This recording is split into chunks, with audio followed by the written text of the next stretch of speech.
No. Calder, stop chewing on the router. We need that for the internets. Well, Simeon, I know the podcast is important, but I've already eaten all of our toilet paper, and I'm starving. It's been 4 weeks, man. Have you tried peeling the labels off of the bottles? That's what I did for the last day and a half. Oh, that's a good idea. I have all those old liquor bottles. That are perfect for display. I don't know why people tell me to throw those away. I will. Just eat the labels. That's genius. I can't eat the drywall. Don't you dare go near my card boxes either. I need those to store Clix for when we get out. Who actually needs card boxes? What are you, a Magic player? Jeez. The only reason I'm trying to eat the card boxes is because I can't eat the plastic boxes like a real man who stores his Heroclix. Like, come on. I'm starving. Well, I'm dying. Where's the pizza box? You can at least eat that. I ate the pizza box while I ate the pizza. It was a double-edged sword. It happened at the same time, Simeon. Oh, that's pretty much a calzone at that point, Calder. Yo, kinda. But they don't deliver here anyways. Just because you don't pay somebody, and all of a sudden, come on. Well, also because the delivery driver disappeared after that delivery. We can't say that. You know they're listening. Oh, listening? That means next we could eat the microphones. Simeon, we can't eat the microphones. We have to record a podcast. Oh, that's right. That's right. Right now, you're listening to episode 308 of Dial H for Heroclix, where we finally get to talk about some news and go into community and questions. Howdy, let's get rowdy.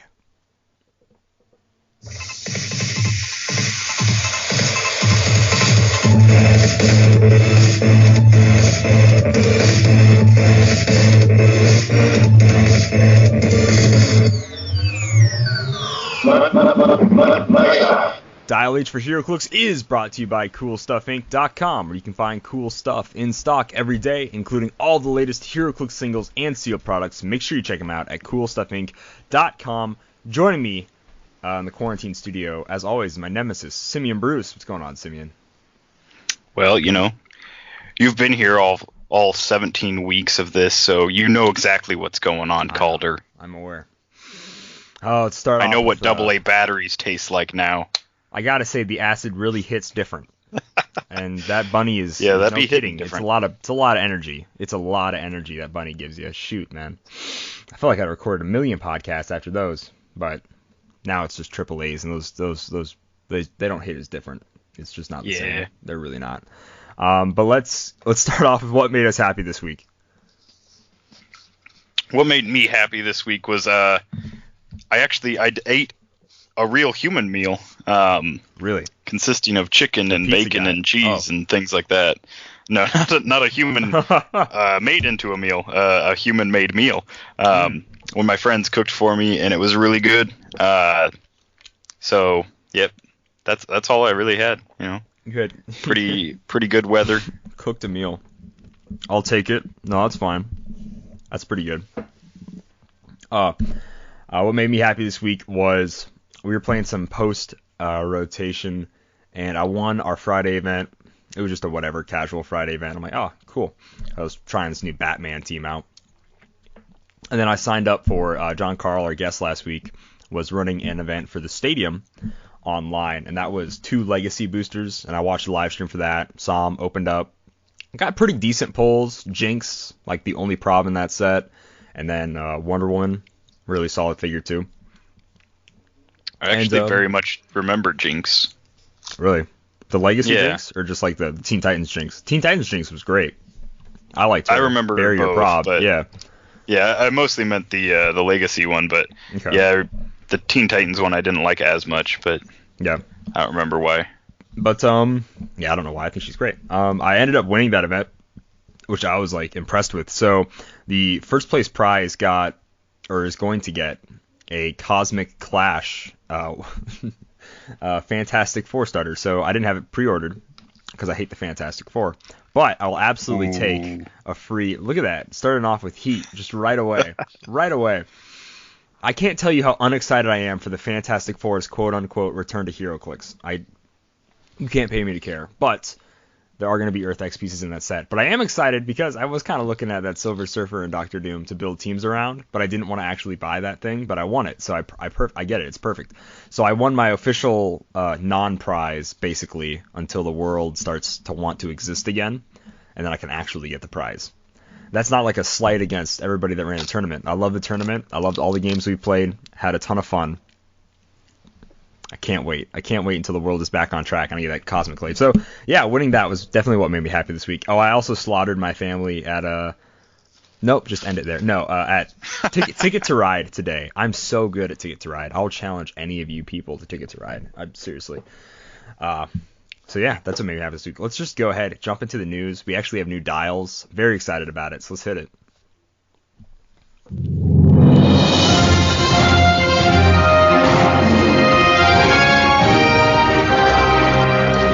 As you know, Simeon, everyone loves Raymond, but also they have a second love, and that is everyone loves Ivy, which is the OP kit of Batman, Catwoman, and Poison Ivy. Do you want to go ahead and start us off with your pick in this OP kit? Ooh. So I'm going to cover number D19015, Poison Ivy herself. She's got improved movement through hindering, Gotham City Sirens, and Scientist keywords. Real name Pamela Isley. She's got one trait that is the green speaks to me. The green being that's like the whole like swamp thing. There's the green, the red, different DC things. During game setup, increase the result of your roll for first player by +3 // So that's a different part of the trait. Could just be two traits, but it's a different half of this trait. Probability control, but only to target characters occupying hindering terrain regardless of line of fire. Which means on the right map, your whole team could be able to get probbed by her, or like all of the opponents. I mean, I imagine that they'd try and position outside of it, but one thing I didn't bother to look ahead of a time to be correct on this, but it says during game setup, increase the result of your roll for first player by +3. It doesn't say anything about that being like unique or anything, so I imagine that it would stack with her keywords. She is a unique figure though, so you wouldn't be able to play like multiples of her and get like a +9. Play 3 and get a +9. That'd be silly. But it's a cool trait. She has a special attack power and a special defense power on her dial. She starts with both of them. So her dial is going to be 5 clicks long. She starts with sidestep and shape change on click 1 with a 10 attack, 17 defense. Her attack power is Blades, Claws, Fangs, free.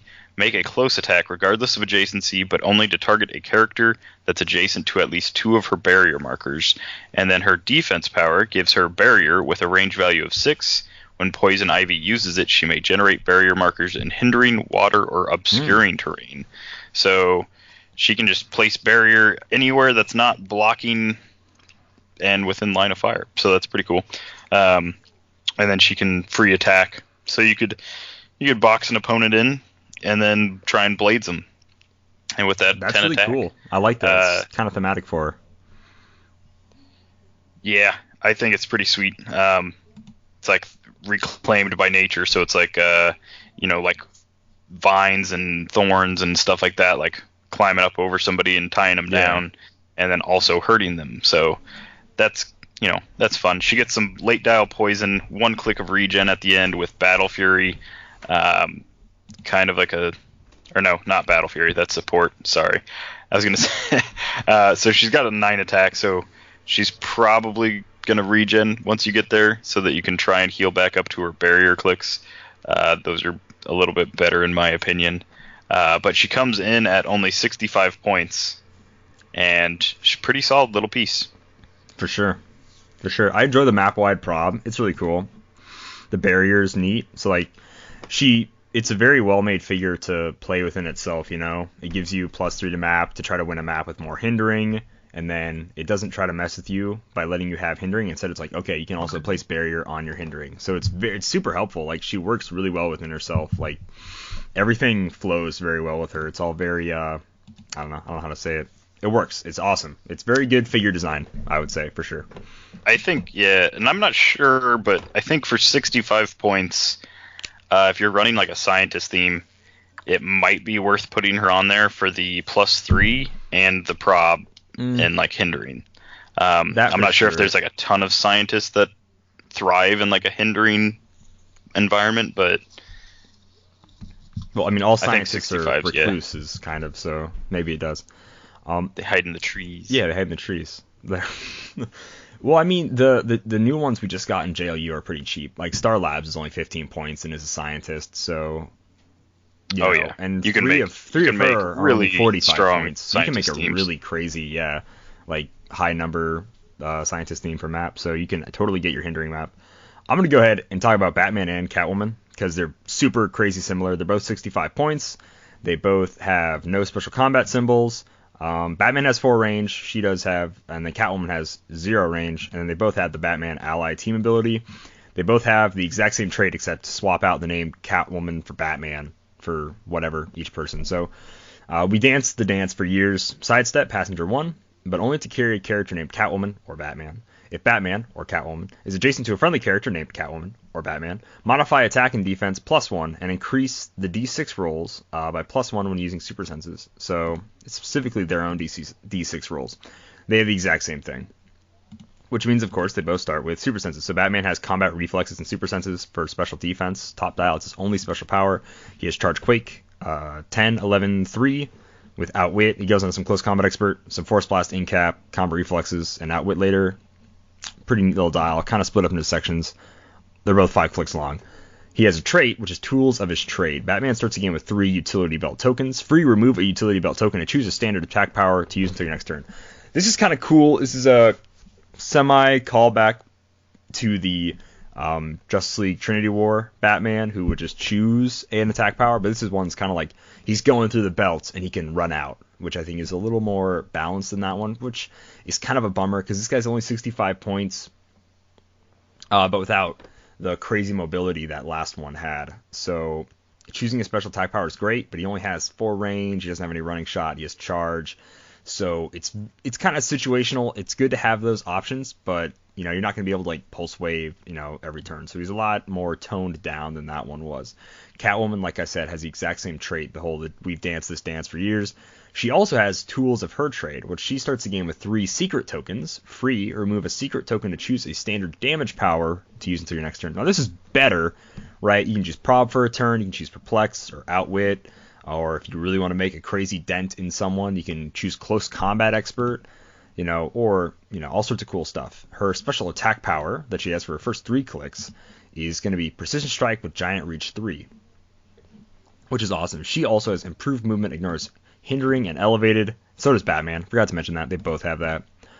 Catwoman's dial, she has Shape Change Super Senses top dial with a 10 speed with Flurry, which is pretty solid. So she's, 3 damage, 11 attack, Precision Strike, Giant Reach 3, Flurry, and she can also choose a damage power, so she can perplex up her attack or damage or whatever, which is pretty sweet for a turn. And then after that, she has that for 3 clicks. She has 2 clicks of Outwit there in the middle, and then on her last 2 clicks, she just has Charge Blades, Combat Reflexes, and Shape Change. What I think is really funny is they both have Combat Reflexes, late dial, and Batman even starts with it, part of his special defense power with super senses. But the name of her combat reflexes can do things Batman can't. I'm like, you're literally doing the exact same thing Batman can do with the exact, because they both have the exact same stats too, except for range. So it's hilarious that that's like the name of that power. Like, all right, sure. So yeah, that's what would Batman that even be? Like dodge a punch? Like yeah, Batman's never dodged a punch before. Like she might be more flexible or whatever. I know she's a cat burglar. She gets in tight spaces, whatever. But like, come on, like he's Batman. Seriously? Yeah. So the only difference in keywords is that she also has Gotham City Sirens and Gotham City Underworld. But she does have Batman Family. That Batman obviously has Gotham City Detective, Martial Artist, and Batman Family. I don't know why they don't give Gotham City to the people from Gotham City as well. Like Catwoman has Gotham City Sirens and Underworld, but doesn't have like just Gotham City. Just Gotham City, yeah. And same thing with Poison. Oh no, Poison Ivy has Gotham City. Okay, so that's weird. Yeah, she got it somehow. Maybe Catwoman. I don't know. Maybe it's like there's some deep Catwoman lore that I don't know, that she's not actually from Gotham City. Who knows? She immigrated there or something. Yeah. She was actually from Metropolis She's for a while. Down the shore. But yeah, that's the Everyone Loves Ivy OP kit. Yeah, Catwoman sculpt's new. She's holding like a little bag of money and a whip. I cannot tell if Ivy's sculpt is new or if Batman's sculpt is new. I feel like Ivy's is world's finest for sure. I want to say. Yeah. So I could be wrong. What they do with these is they make two reused ones. Usually they go for like a super rare or something. Yeah. It's hard to say this time. I don't think was Ivy. Ivy actually might have been a super rare in World's Finest. She was like an uncommon, like the uncommon primal. I don't remember, or like common or something like that. Let me check. I can check. But yeah, they do two resculpts of older sets, and then one new sculpt for these OP kits. Gets a little bit more mileage out of the sculpts, and also throws a new, hopefully like cool, flavorful one our way. Yeah. Batman and Poison Ivy were both commons from World's Finest, these sculpts. Ooh. Yep. That's a little sad. That explains the sculpts, though, because honestly, they look like literally any other Poison Ivy and Batman other than like the animated series ones. Oh, I mean, yeah, he's what, knees bent, gonna throw a Batarang, and she's just standing there with like her arm out or something. Yeah. Yeah. If Batman was Marvel, he probably would have gotten a new sculpt. Yep. Marvel OP kits follow the same rules. They have one new sculpt and two reused sculpts. So what do you... Okay. But if Batman was Marvel... Possible. It's possible. I mean, Marvel and DC people both get one new sculpt each time. So yeah, you never know. Maybe if Batman was I'd love to get two Marvel OP kits to fill out the Squadron Sinister using all the old primes. That'd be pretty sweet. We still need the Green Arrow ripoff. No, we already have the Wonder Woman ripoff. Who else are we missing? Aquaman ripoff? Is that it? Just Green Arrow, Aquaman ripoff? I don't even know if they had an Aquaman ripoff. Yeah, there's Hyperion, Dr. Spectrum, Nighthawk, Princess Power. Was there a Hawkman? There was like some... I think one of the guys' names was like Tom Thumb, and he was just like the Alfred to them or something like that. But that might be completely off. I do not remember. It's been a long time since I read those books. Okay. Right on. I don't think I've ever read a Superior Squadron Supreme, whatever they're called.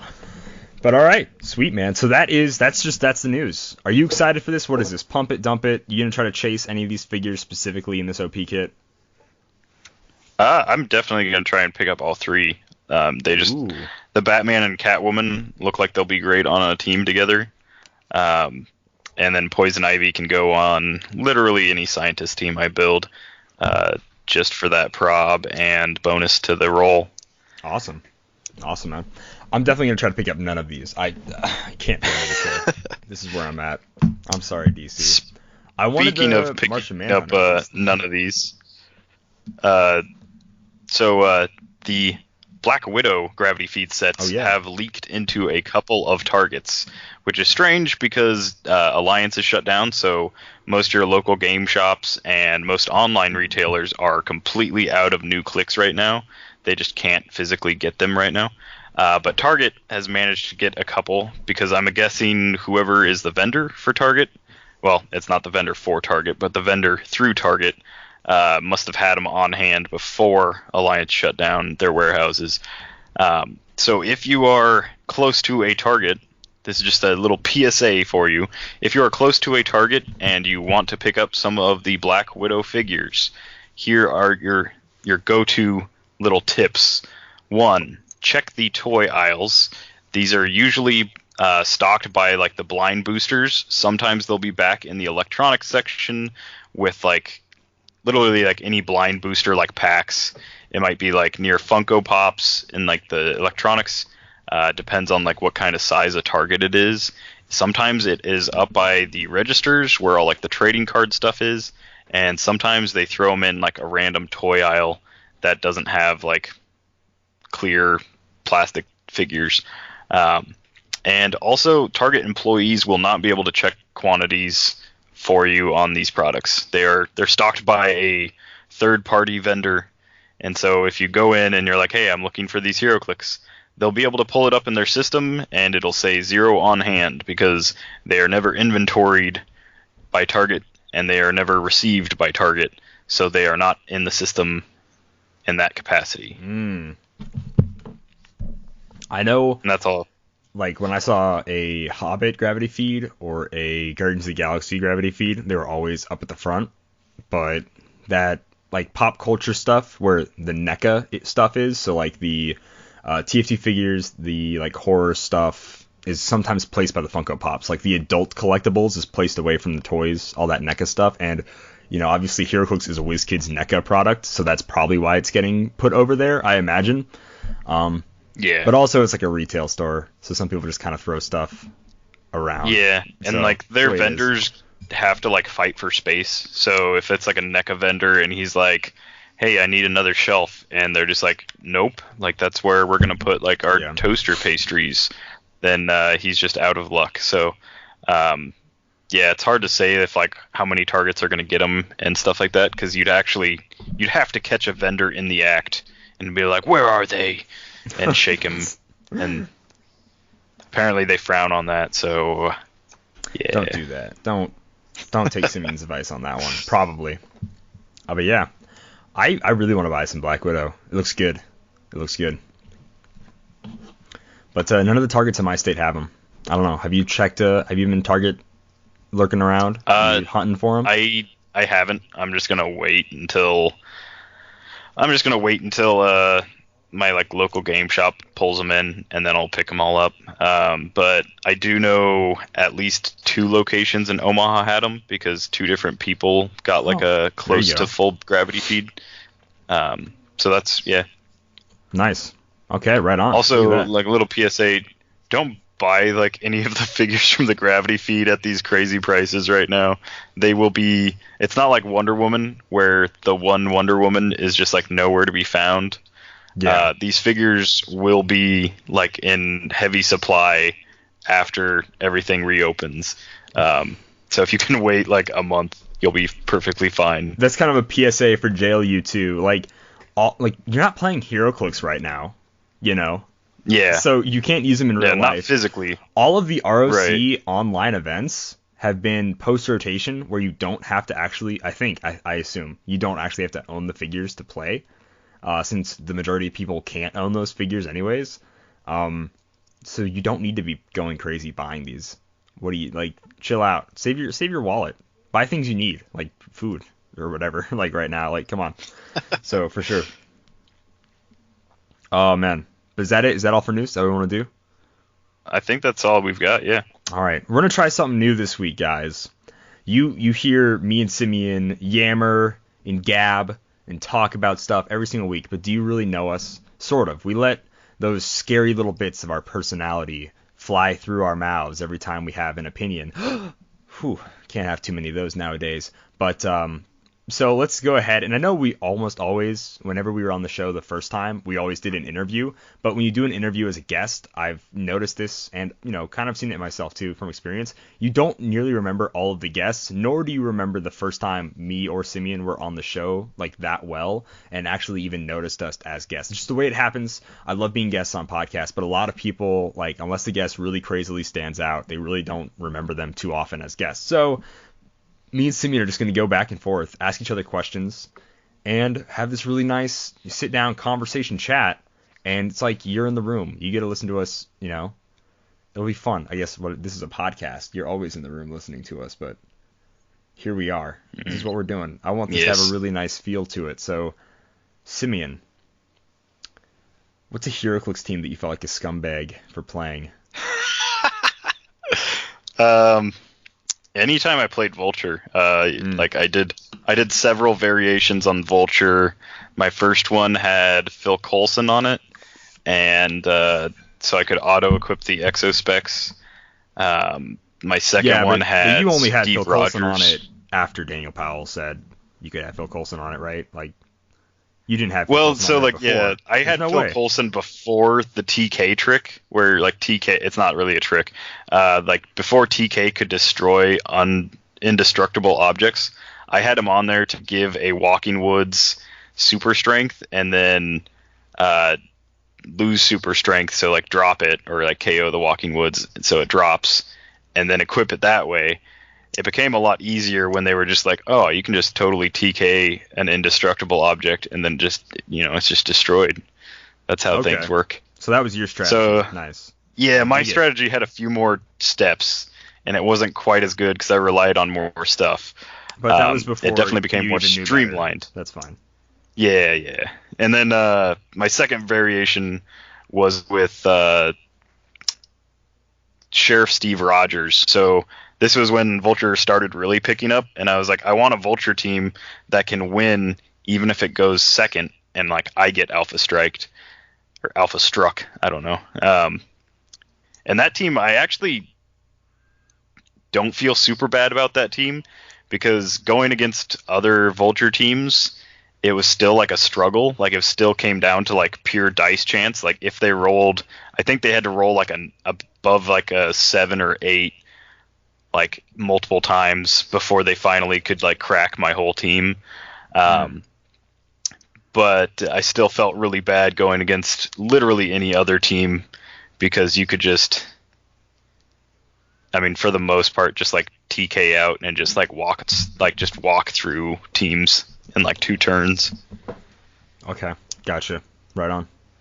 What about you, Kalder? What's a team that you feel real bad about playing? I normally don't feel bad because I normally don't build good teams, but what would I have to do? Okay, it's not necessarily a team I felt bad about playing, but it was kind of like how I played it sometimes. I felt like bad about during Rocktober this last year.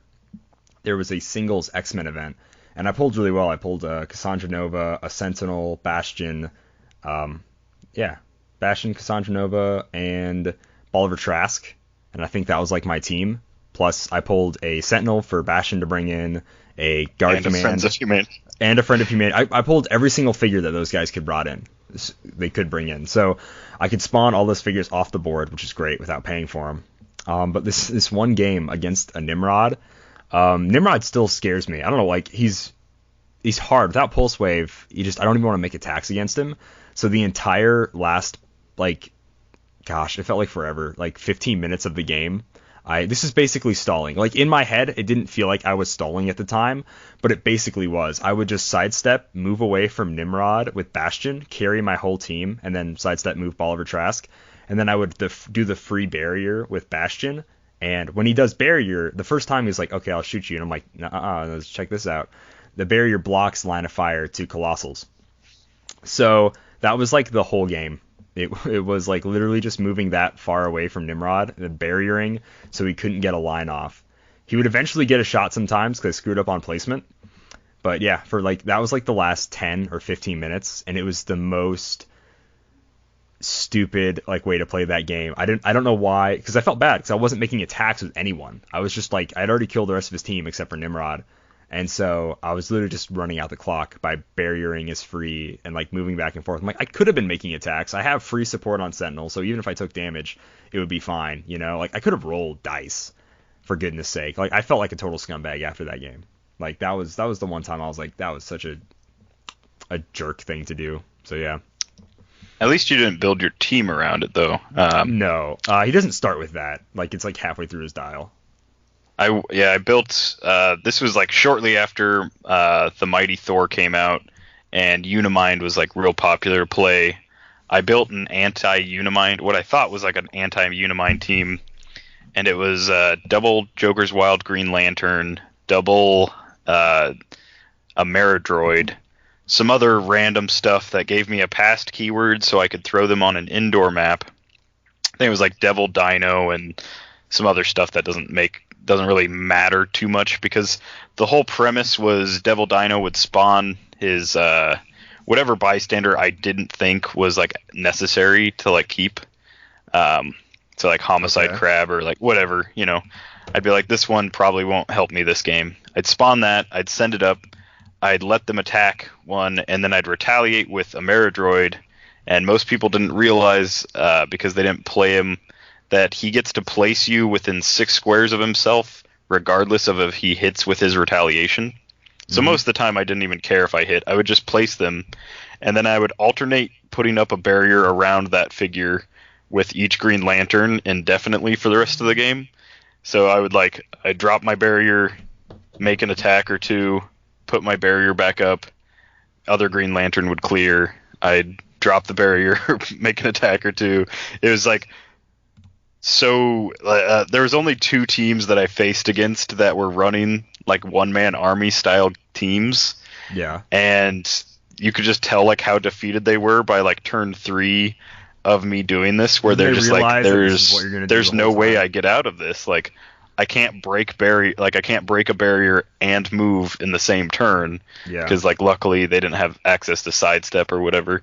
So yeah, it was just, that was also a bad team I made. You know, I did feel like a scumbag whenever I played the zombie team base. But that's what blows my mind the most, is the zombie team base is so good.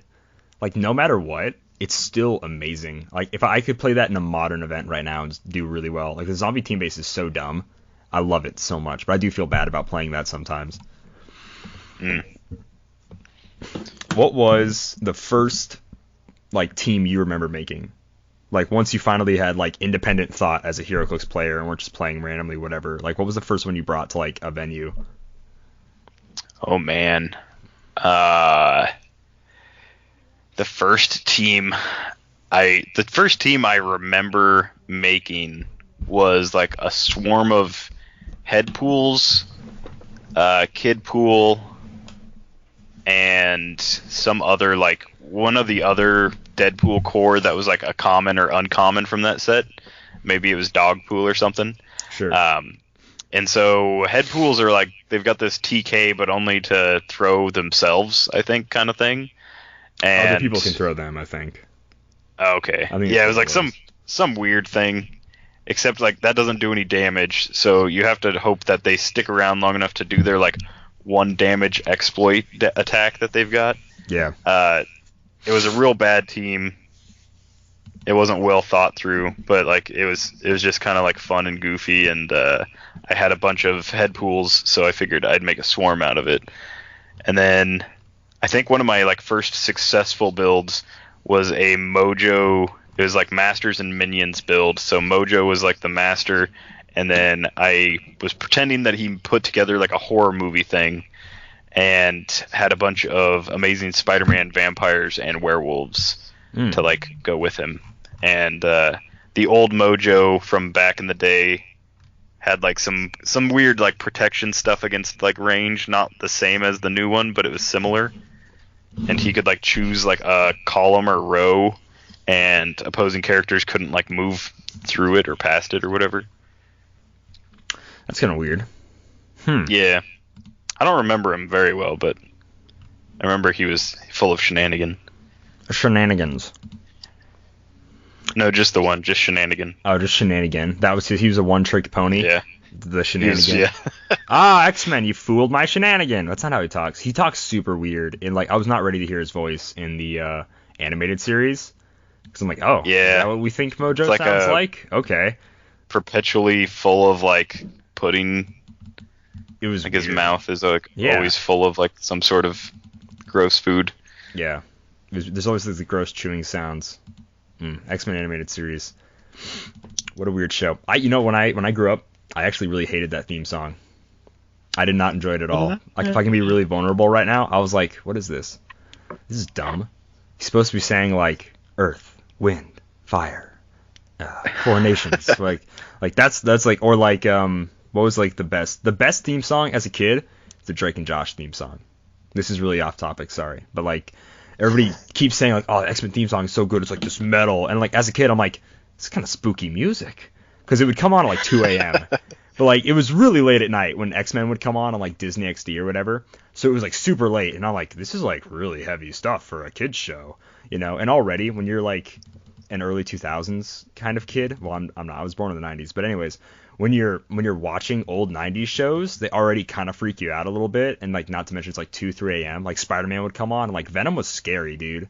Like 90s Spider-Man Venom was like actually kind of terrifying. Same thing with Morbius, like the whole Morbius saga. I was like, how is this a kid's show? Then you switch it over to George Lopez and eventually pass out. So Oh, that's it's a low rider. Like that's how you watched TV in 2005 or wherever. Yeah. Wow.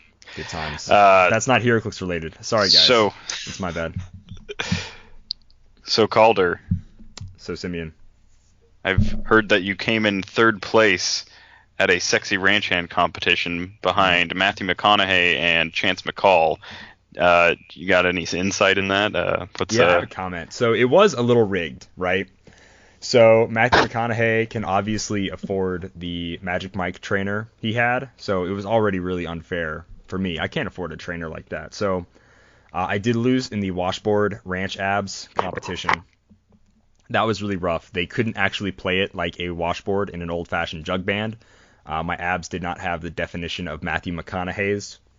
Chance McCall won that round. Also did not have the washboard abs like one Matthew McConaughey, but I think he sweet talked the judges. I'm not gonna lie. I think he has that Florida man energy that just kind of fools people. Like Chance is a talker. People don't know that about Chance McCall. A lot of things get through, and you're like, whoa, what did I just agree to? And it's like, doesn't matter, you're my husband now. And it's like, I didn't even know what happened there, Chance McCall. But got Tiger Kinged. Yeah, something like that. I didn't even want to reference that. I haven't even seen that stupid show. I don't want to watch that stupid show so bad. But anyways, yeah, no, the ranch hand competition was tough. Now, third place, I think specifically, several things were my downfall besides the washboard app competition. The throwing hay bales. I'm gonna say here, I think my bales were, I think everybody else was throwing alfalfa and I was throwing hay. I'm pretty sure they were throwing a lighter bale. Now, I can't say this. I'm not trying to say it was rigged or anything, but it might have been a little rigged. Now, in the calf roping, killed it, right? You shouldn't do that. You're supposed to rope. No, okay. Not kill him. I did not kill him. It wasn't the veal competition. Jeez, Simeon, terrible, so bad. And then the boot run, I was great. I'm crazy fast, faster than people think I am. Like Matthew McConaughey didn't have the wind for it. It was too much of that sexy Magic Mike dancing he was doing. That's not real cardio. Now people that actually like dance for a living might say like, oh, dancing is cardio. No. Running after cows and horses, especially when a cow is trying to kill you and they think you're gonna touch their baby, that's cardio, ladies and gentlemen. Running away from a 1-ton animal, that's terrifying. And you don't know speed. Like, you really don't know how fast you can go until a mama cow is looking at you like you're cud, ready to be chewed. Like, that was it. But yeah, no, it was a tough competition. Once again, good job, Chance McCall, being first place. The fact that you beat Matthew McConaughey still impresses me. Once again, I do believe you sweet talk the judges, though. 100%. All right. Simeon. How many light poles did you fall off of before you finally figured out that you need to clip that little thing? Man. How many blows to the head did you take specifically from those 200 something foot falls that you were taking all the time? And how has that affected your Heroclix playing so far? You think I took multiple 100-foot falls to straight to the head, not to the legs first. No. I always fall head first. It's the easiest way to travel. No, I have yet to fall, so it's all the the beams and stuff in the way as you're crawling through that normally knock me in the head. That's why you play the way you do. Okay. Yeah, luckily, it actually made me a lot better at remembering to roll for all the powers that most people forget. So, X-Men team ability, I always remember to roll for that one. Willpower, that's one that I think everyone I've ever played against has forgotten to roll for willpower at some point during the game. And you always remember that. I've noticed. That's really good. Yeah. So I actually think it's made me real much better. I couldn't have said it better myself. Not if I tried. All right, Kalder. Are you a rice or a noodle person? I like rice. I really enjoy. We don't normally have rice on the ranch, but if I'm cooking, I always make brown rice. I I'm not a very good eater, like a clean eater. If we're having noodles, spaghetti or something, do you do that weird sucking like thing to get the noodles? Oh yeah, you got to. They kind of flop everywhere and get like your chin all spaghetti marinara saucy. So yeah, I just do rice. Rice is like a safe bet. Sticky rice where it kind of like it sticks together, clumps up. You don't have to worry about all the little rice bits falling over off your fork. I always eat rice with a fork. Is there a difference between long grain rice and a noodle, or is long grain rice just a really short noodle? There's a 100% difference between a noodle, which is wheat, like turned into a noodle, and then rice, which is rice, like the way it is planted and everything. Huh. Yeah, two completely different things. You don't actually just grow noodles. Noodles are actually a dough, which is separated and stringed, and there's this huge process to even make what we know as a noodle. Fun fact. I don't believe any of this. No? Yet to see a rice plant in real life, so until I see both a rice plant and a lack of noodle plants, I will just assume that they both exist. Despite how you look and sound, you are in fact not from the rice fields. That's a Tropical Thunder reference. That's not a let's skip it. Let's move past that. No comment on what I just said. What was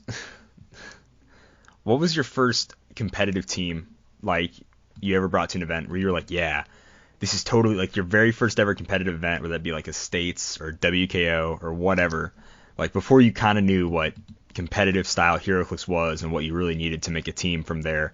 Like what did you look at in building a competitive team? Did you like listen to podcasts before you were like getting jazzed and ready for a competitive event? Did you like write in? Did you look at any YouTube channels? Or were you just like, I really like, Days of Future Past Wolverine, and I'm going to put the Phoenix Force on him or whatever, like, what was your first competitive team, like, your first competitive experience, like, ever? I was listening to, like, several different podcasts, mostly just to, like, see, like, what kind of, like, the going idea of, like, what a competitive team was for my first event. I'm lucky enough that the judge at one of my local venues is Devin Adams of Happy Little Heroclix. So he's like a great resource. Great Devin. Channel. Sorry. So he was a great resource for, like, he still is, for bouncing like ideas off of and stuff like that. And he's always got like some like kind of like out there ideas, and that's like something I usually look for. I don't like if something's been played twice and it's a popular play like Kobik Trader, you will never find me playing that combo just because it was played enough where like I think like people have seen it. I want to play like the thing that people aren't expecting, whether it's garbage or not. And so the first event that I ever played was only a few months after I started playing at Krypton, and that was after the Mighty Thor dropped. That was the team with the barrier tech and Devil Dino and all that stuff. So that was something that Devin helped me kind of come up with, where I was like, ooh, like I could just do a past theme with so Devin like is these also guys. To blame for that team. That's good to know. Yes, yeah, a little bit. So like I think he's the one that suggested Ameridroid, tossing him back. I think he also suggested like to keep it like themed so that I could stay indoors. This is like 3 or 4 years ago now, so I don't remember exactly. But I guess it would have been 3 because Mighty Thor came out in 2017. But anyhow, yeah. So that was how I got my first team idea. I kind of just like judged what the metric would be, and I was like, it sounds like Unimind is kind of like an unstoppable force. I bet everyone will bring it.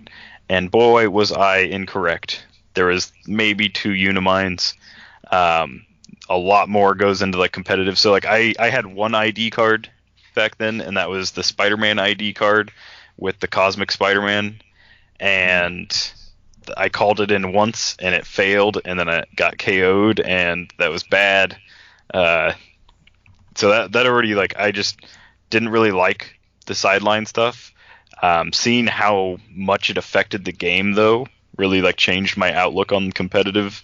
Not in like a bad way, just like I really didn't. I thought you could just bring in like a team with good synergy and just like do the thing, but it turned out like very quickly it was like if you don't have a Cyclops ID, then what are you even doing? Like, welcome to competitive where you need this ID, or else what are you doing? That's pretty true. Yeah. And then from then I don't remember where I went to the next event or what I played. I know it didn't go straight from that to Vulture, but it kind of feels like it because whatever I did in the interim, I know in like 2018 I was running the triple tri-sentinel, just still doing the double Green Lanterns from Joker's Wild, triple tri-sentinel, Sheriff Strange, tank. I had upped my game, so I had Nightshade. I had a whole bunch of IDs because no one on my team actually made attacks. It was all like ID cards and free damage from the Sentinels. 3 Tri-Sentinels, huh? 3? Yeah. 3 Tri-Sentinels, huh? Yeah, 3. Thank you for staring at me while I play this game, unnamed spectator. But that was 2018 Worlds. That was the last truly unique team I think I brought. Ever since you're pretty then, uncreative, so that doesn't surprise me. Yeah, it's after that it's it's been Vulture, which Vulture and Ock Arms was an obvious thing that a lot of people pointed out. Hawkeye Avengers was another real easy thing to do. It was people that make a ton of attacks for their points is just always wow, why not? Well, why not? Yeah, well, why not? Yeah. I think the kind of Calder? characters that should make a ton of attacks are ones under 75 points, for sure. I mean, that would be the best. Wolverine should have Flurry and a free attack if an X-Men was attacked, for 50 points. Absolutely. And give him Perplex and leadership and a free ID. If you have a stop click, he can't be able to be KO'd easily if he's only 50 points. 50-point characters can't be allowed to be killed easily. That's ridiculous. No, that's silly. So what was your first big event build, your middle-sized event build? Yeah, because in South Dakota there's not really any real big events. Let's be honest here. So it was, for the longest time I never really traveled for Heroclix events. They were too far away from my house to justify really going to, nor was I that great at the game. So it was, my first event was in 2016, I want to say, maybe 2016, 2015, something like that. It was the first South Dakota States. It may not have been the first South Dakota States, but it was one of them. And I was actually in Sioux Falls for an anime convention called, I don't remember what it was called. Whatever. It's no longer, it was literally 1 year, one and done.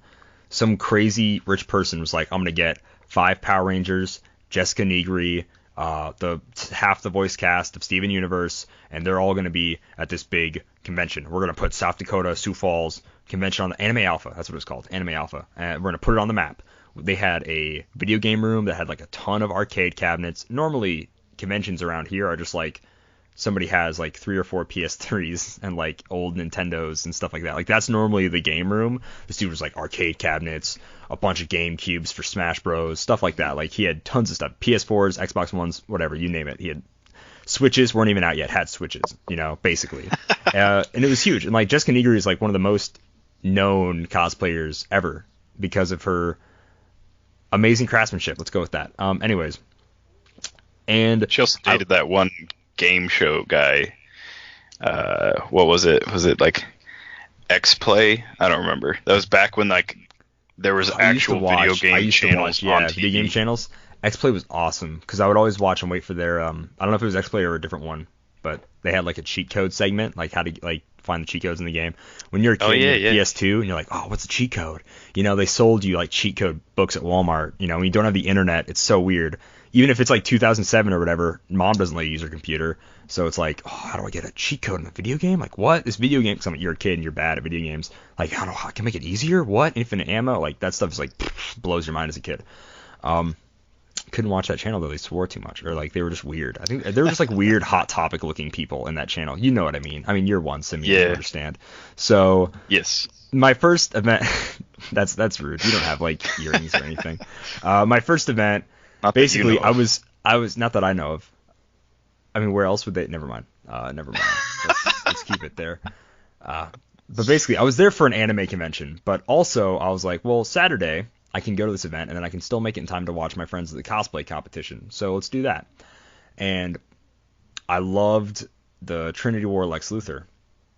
So, and I liked ID cards. I really did. I didn't play in any of like the summer OP kits because, like I said, venues were like 3 hours away. So I had to buy all that stuff. So I had like the round table. I literally went to the venue the day before and was like, I'm making a Metropolis themed team. And it's going to be Lex Luthor at 200 points, the Subterfuge one.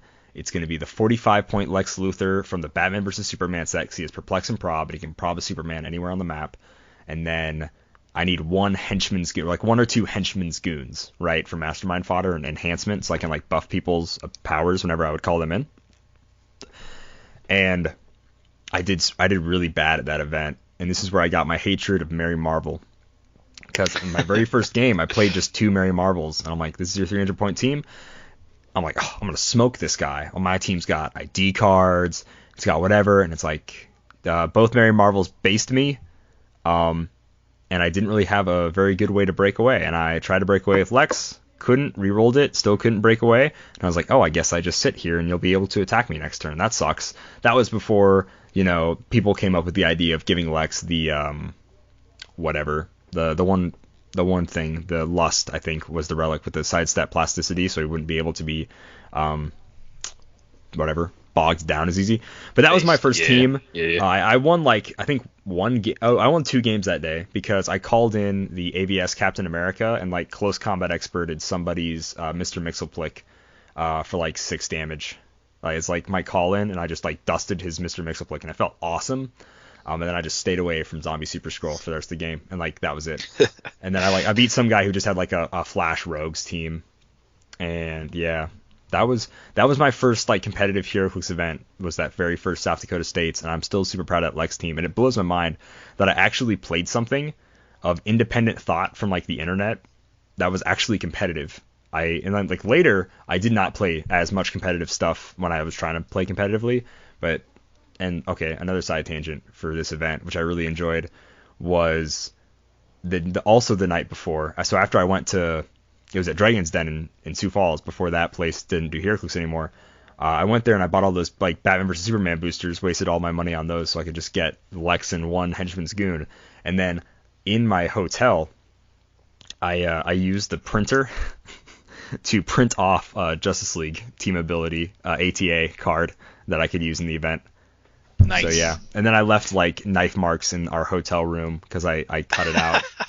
So on one of their tables, I don't know. I don't think we got a fine for it. Did you stab into the paper to cut it? You weren't like, oh, fold it and cut along the fold. I did not do that. I just straight stabbed into the paper. Yeah. Very nice. Yep. Yeah. Yep. That's what I did. One of my favorite alternate memories of being at a competition with you, I wasn't even playing against you. I was just sitting next, like, this is like before I like knew you like relatively well. I was just sitting next to you. Yeah. Yeah. I think you were playing against Kevin Nelson. Somebody had Shredder Clone with the Duel of Twisted Fates, and you were playing some sort of X-Men team because you had 2 Moiras, and he picked one of the Moiras for the duel, and he's like, do you have anything that can like distinguish like which Moira is which? And you just like flip out this knife, hold the base down, and you just like carved like an X into the base, like as I'm like sitting there, and I was just like, oh, he really doesn't like Duel of Twisted Fates. He apparently like really doesn't like that trait. I remembered that. Oh man, that's hilarious. Oh, that's awesome. Yeah, it actually wasn't an X-Men team. It had Blackbird and Moira, but it was I was using Samcap because I was calling it X-Men People. Oh, there you go. I was using him to like buff them up. Yeah, that was actually a really great game. It came down to what was it? I had a full point Iceman. Like I called him in, like I real boyed in a Chase Iceman that I borrowed from Chris Rizzi, who lived in Canada at the time. Yeah, I called in that full point Iceman, and he had just Overdrive left, but I had nothing else left. So like all of my team was technically gone except for this full point Iceman. And then time was called, and I was so mad because I was totally gonna win, but yeah, didn't win fast enough. If you don't win fast enough, it's not really winning. So you lost by like 35 points plus IDs. Yep. Yeah. So that was real rough. That was really Dang. rough. But that was a fun team. That was a really fun event. I remember during that event, I think, like, obviously it's before we knew each other. Like, we both went to Subway. I remember thinking, like, who the hell does this guy think he is? Subway's my thing. I eat a Subway sandwich. No, like that was probably my legitimate thought at what was it? Oh, I must have been 18 or something like that at the time. I was like, who the hell does this guy think he is? Eating at Subway. Coming to Subway. This dumb beard. Thinks he works out. I'll work out. Come on. But like this is like 3 years ago when I worked out. When I was like self-conscious about how I looked. So yeah. His arms aren't even half the size of my arms. That is 100% what I thought. And like 100% your arms were way bigger. Like there's no way. I think everybody has that thought at some point. Dude, if they've been working out for a while. Real.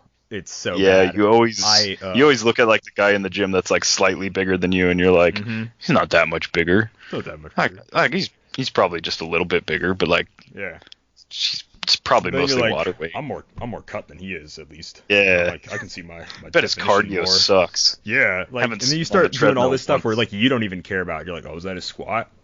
I do like 20 pounds more than that guy. What in the world? And you're like, bro, come on.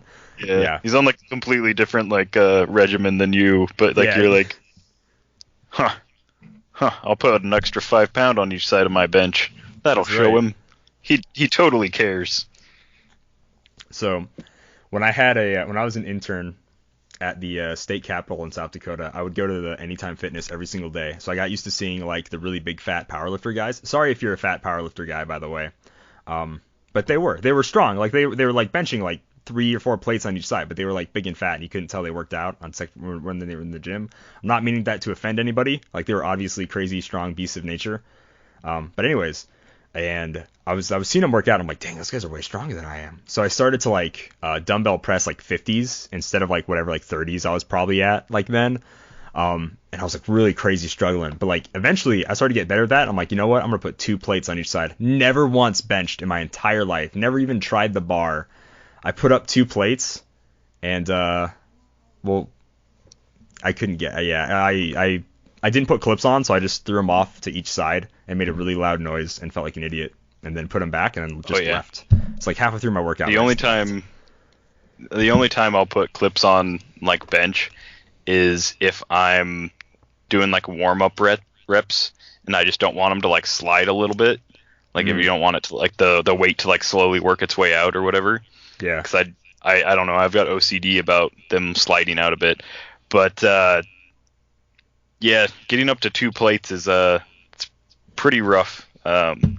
For some people they're just genetically like already there by the time they're like 16. I think The Rock was benching like 375 when he turned 18 because he was a huge crazy sized teenager. Yeah, he's The Rock. But no, for me, like I was benching over my own weight for a long time before I finally started putting on weight. There you go. Sorry, and that's not impressive. I'm sorry, guys. Because I weighed nothing. Yeah, speaking of Heroclix Kalder, what's your favorite Superman? None of them. I've still yet to play Superman. I've not once played. That's a lie. My Lex Luthor team had Super Doom as a call-in because he had Battle Fury and Precision Strike. So that's the only. Technically, he's not really Superman. I know he's Kal-El, but he's not Superman. He's Super Doom. That's the only Superman I've ever played. So the only Kal-El figure I've ever played. So I guess he is. I always thought that the boxing ring Superman, the Superman from Superman versus Muhammad Ali, would be really great with the Mjolnir object because he's got like 8 range, but if you play him at 75 points, he's got Battle Fury, Flurry, Precision Strike, something like that, Sidestep. So he still like can use the 8 range for the Mjolnir object. He just can't make ranged attacks. But you could Sidestep and Flurry somebody like 8 squares away with the Superman team ability and Precision Strike Battle Fury. So no shape change and -1 on super senses. I always thought that'd be really good, but turns out there's a lot of stuff that's way better. So that's true. I think people did run that Superman though. Like, I don't know if he was actually ran competitively. You know what? Speaking of this, what was your favorite team like that you ever saw someone else run competitively, or non-competitively? I guess maybe it doesn't really matter. But like, I know seeing like some competitive teams where I was like, oh, I didn't know that was allowed to be competitive. Like in my small mind, I was like, oh, really? Huh? You got third place with that? That's cool. So like I've got a couple that like stick out. When I first heard that PJ Bolin was successful in using I never heard of Odin Prime from Mighty Thor, or Destroyer Odin, I guess is what it was called. When I first heard he was successful with that, I was like, oh, sweet. And I was like looking at it and I was like, yeah, I could see that. This thing's like a beast. Really cool. And then I was a little bit disappointed when I found out it was just to do double call-ins, like call in 2 IDs in a turn. That was a little bit disappointing. Still like a really cool build and like kind of like outside the box kind of stuff. I can't remember the guy's name, but he brought to like some Krypton event the common Green Lantern from Elseworlds that could carry, and on a 5 you could give somebody an action, like somebody that he carried could be given an action after the carry resolved. And on a 6, 2 people could be given the action. I think they had to be more points than him, and he was like 55 points. He played that Green Lantern with 2 056 Nick Furies. The Nick Fury, what was it? The Balls of Fury, Nick Fury. So he could, back then, this was prior to like the rule change on prob. You would carry up and then prob the D6 roll to see if anyone could take an action, and if he got a 5 or 6, then he would have one of the Nick Furies like outwit something, and the other one just like blasted away. And so it was like a really simple but like really effective team, and I thought that was kind of funny. Even though it was like heavily meta because of that figure, it was still just pretty cool. I think Devin's like Anarchy teams are the other one. That's I hated that so much. I hated that team. Everyone does. Everyone hates Anarchy because it's like it closes so much of the map to you. It's just like, even though you might reduce the damage or you might not care if like you take the damage for one reason or another, it just like turns the game of like Heroclix from like you know your positioning, you know like your first like turn pretty much all the time. All of a sudden like half the map is inaccessible to you unless you want to take the chance of damaging yourself, and it's just like so crazy. And then all of his teams that like exploded on contact were also pretty great. I think they were basically the same team with Anarchy, but he also ran Anarchy with Eternity. Yeah, Eternity. And so that variation was a little bit different, but I just loved Anarchy's board control, and going against it was pretty awful almost every single time. Yeah, not fun. Not fun. What's your favorite team that you've ever gone against? And why is it my WWE Prezzer card team? It was not. That team sucked, and I hated it. Why was it my Eddie Guerrero Trelane team? And that team also sucked because I couldn't do anything. I hate not being able to play Heroclix. That's my least favorite thing when I'm playing Heroclix, is not being allowed to play Heroclix by the opposing team. And I mean, I made attacks, sure, but like all for naught. Because this D6 is a 1 and that D6 is a 1, and you hit yourself. I'm like, yes I did. Pardon me, Q, Trelane. How dare I think I could Just make an attack like that. How rude after you already missed your shape change, and then we're going to roll super senses anyways, or whatever. No. It was super sweet when you succeeded your super senses with Spider-Man, and you were like, yeah! And I was like, hey, that super sense rolls a 1. It's a 1. Just like, no! I hate Q so much. I really hate Q. Trelane, not technically as bad. He's got power action to do it, whatever, it's better. I hate Q so much, bro. I hate Star Trek. I hate that, like, of all things, they show Star Trek and not Star Wars, and then I have to play against a character from Star Trek I haven't even, like, heard of, like, through the grapevine. Instead of, like, a Kirk or Picard or a Geordi LaForge, who, like, I sort of know, like, yeah, Reading Rainbow guy. Instead, it's, like, some dude whose name is Q, like, one letter, you know, like, who cares? Mr. T, Mr. Q, like, I hate you. I heavily dislike you, sir. And I want to buy all of your if I had the money, I would buy all those primes and stomp them. Like, I hate them so much. But a team I actually enjoyed playing against, anyways. Like, one of my favorite competitive teams I ever saw was like someone like got third place, like a Guy Gardner, War of Light LE, and I was like, that's awesome. He's a 15 defense top dial. I wonder how'd you do that? You know, like, I was like impressed. What was the team I actually like enjoyed playing against? That's tough. I just hate playing Heroclix, I think, and most times. Well, that's the end of the podcast. That's it. I really hate Heroclix. See you guys later. Last episode. Sorry. I'm sorry that we delved that deep into your psyche, where you have now come to realize that this game this game's so terrible. Awful. This game sucks. There's never been a better time to leave. JLU figures are overpriced. I can't even get my K-Collects. Black Widow movie is not even going to happen until November anyway, so he even wants those figures. All right, see you later. Cool Stuff Inc.'s doing 35% like plus in-store credit. Let's sell it all. Let's just get rid of it, man. I'm done. I'm done with this game. See you. Walk away. Hear footsteps. Oh. No, every time I actually think about it, he actually left the studio, the Contagion studio. I'll be back. Just gotta get toilet paper really quick. No, see, that's actually kind of a tough question, because every time I think about a team, I'm like, oh, I played against this one X-Men team at Nationals one year. I'm like, yeah, but I kind of hated that. They all sat on elevated terrain. I couldn't get to them, and they pot shot at me. Like, that team sucked to play against. I forgot to have Colossal Retaliation. Like, yeah, I did. I hated that team. What else? Every time I play against Lucas Van Holland, like, I hate your team. What in the world? Your team sucks, man. What are you doing? Superfan, excuse me. I'm like, what is this? So good at building teams that you hate to face. It's uncanny, and you're like even before I ever played this guy in my first or second competitive Heroclix event, I don't know what it was, probably like third or fourth before I actually even went up against Lucas, because it had to be at Omaha.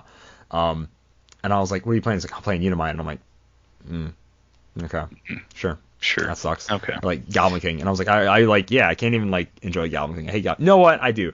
I do have a fun team I like to play against. It was Zach Pogani's Justice League team that he took to Wisconsin last year. Yeah, last year. And he used the 2 Green Lanterns to barrier up, and he basically used Hawkman Hawkgirl to go out and mess with stuff with exospecs and whatever. And then he had his Apache Chiefs sitting in the back behind the barriers, getting ready to quake, full map, would ramp up. That was actually really fun, you know? Yeah. It sucked because it totally shut down my Hawkeye team, because he won map and he barriered up, and I'm like, oh, well, Hawkeye can't do Hawkeye things, so that's it. I mean, that's basically the game. And so, yeah. But it was still a cool team. I enjoyed it. And I know probably, Lucas probably helped him build it, but it was still a really fun team to play against. Yeah, I love the Apache Chiefs, and honestly, the current stuff that you can put on a Justice League team is pretty great. You gotta have a little bit of wallet behind it, but not too bad. I think you can pick up a Apache Chief for $25-$30, and 2 of them on a team is a small point investment and a huge payout if they manage to do the map wide quake, or not even map wide. You can just get really just 6 squares out with their charge is pretty crazy.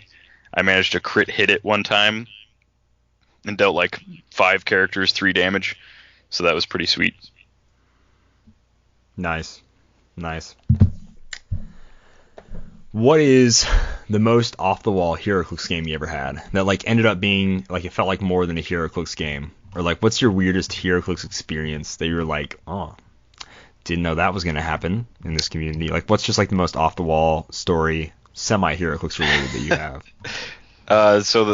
Shout out to my Bellevue venue, because when I first started playing there, it would be like almost every single week for a long time running, we would only have enough people to do like a battle royal kind of setting. So we would just throw like 4 to 6 people on one map and just like kind of like see what happened. And it's all just like casual, like in good fun kind of stuff. So it never really mattered. But me and one of the players out there, his name's Reese, we always would get into like these weird shenanigan situations that were just like ridiculous. So one game that I remember like really well, we're just like playing, and we're not like paying attention to like which powers characters have. We're not like playing like real competitively. We're not like what's the back of his card look like, none of that stuff. But I'm playing an Enforcers team with Silver Sable and something else. I can't remember. It was like Thunderbolts. So I had the Baron Zemo that gives Thunderbolts +1 attack and sidestep. And so the goal was to spit out a bunch of hired flunkies that had +1 attack and sidestep, and then give all my new boss every week trait characters +1 attack and sidestep. So I had the Enforcers, I had Montana, Fancy Dan, all that kind of stuff. And he had KC Flash and some other figures. And I can't remember what exactly like happened, but I know that we were across the map from each other, like the short distance, not the full size map. It was like the columns, not the rows. And so I didn't have to run as far to get to his KC Flash, and he decided to like move his KC Flash up to this that spear so that he could equip the spear and have giant reach on him, so he didn't have to worry about plasticity or breaking away. And so he moves him up there one turn, and he's just sitting on it. And so I TK Montana out, and then I sidestep him, and I walk him all the way up next to KC Flash. And Montana has super senses and shape change and plasticity. He's just like a good little tie-up piece for 50 points. And so I just plop him down right next to KC Flash, and he tries to hit me. I roll my shape change. A few turns go by. He tries to hit me again. I like roll my super senses, and so he's like, okay, well, I've got hypersonic speed, so I'm just going to break away. He fails his breakaway, and so this is like half the game is gone by now. We're doing like other stuff. There's like 3 other players. There's whole battles like taking place, but meanwhile there's this like little side quest where he just really wants KC Flash to do something this game, and finally he breaks away from he rolls the breakaway from Montana and moves like the 14-15 squares or whatever it is away, and just like plops him down in this like empty spot. And I just like stare at him like in the eyes, and I pick up Montana and place him right next to KC Flash, like 14 squares away. And I show him the card, and I'm like, I can't remember what it is. It's like, I think it's like I lassoed ya boy or something like that. But it's this like little like trait or power that Montana has, where when a character breaks away from him, he can just be placed adjacent to them after their movement ends. And so, like, after all this work, he's just like, no! And it was so silly, just picturing KC Flash, like, moving so fast that he could be in 2 cities at once, and this little cowboy... Montana's got that lasso on him, dude. He's got the rope on him. Yeah, totally not, like, just, like, getting, like, slammed against the pavement at, like, 700 miles an hour. I mean, yeah. Super fine. He was fine. Awesome. But yeah, situations like that where it's just like little like powers of characters that like aren't consequential, but like they just happen, and it's just like funny when they do. And it's not really something I planned to like happen when I like got into the game. Like I never put Montana on the team with the hopes that someone would play like a hypersonic piece. It was just like, hey, I need to tie him down. And then, like, reading the card for a little bit, I was like, oh, yeah, this is going to be great when this happens. That's pretty freaking awesome. I love that. Any good story with Montana, I'm down for. Montana's great. Oh yeah. There's been a lot of like strange good times had at venues that I can't recall all the time, but I do miss it. I do miss laughing maniacally because of like some sort of shenanigans that's happening.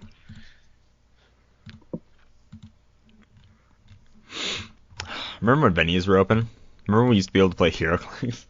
Yeah. What was that like? Playing Heroclix, rolling dice on a table instead of clicking /roll 2d6 or clicking the little dice thing up in the roll 20. What was that like, man? I mean, / what do dice feel like in your hands? 2 space. Fast. Yeah, no. And then my d6 roll comes up as a 2. I never got it figured out, but I did roll a 26 against you, so that's pretty good. That was pretty good. That was a pretty good roll.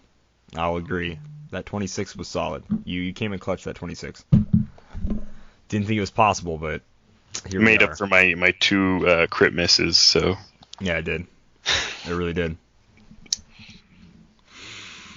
Ugh. I was so mad when you auto rolled that one, and I was like, "Yep, rolled a 1." It didn't look closely. It's like, he did it some way where it ended up always on a 1. I'm like, thanks, Simeon.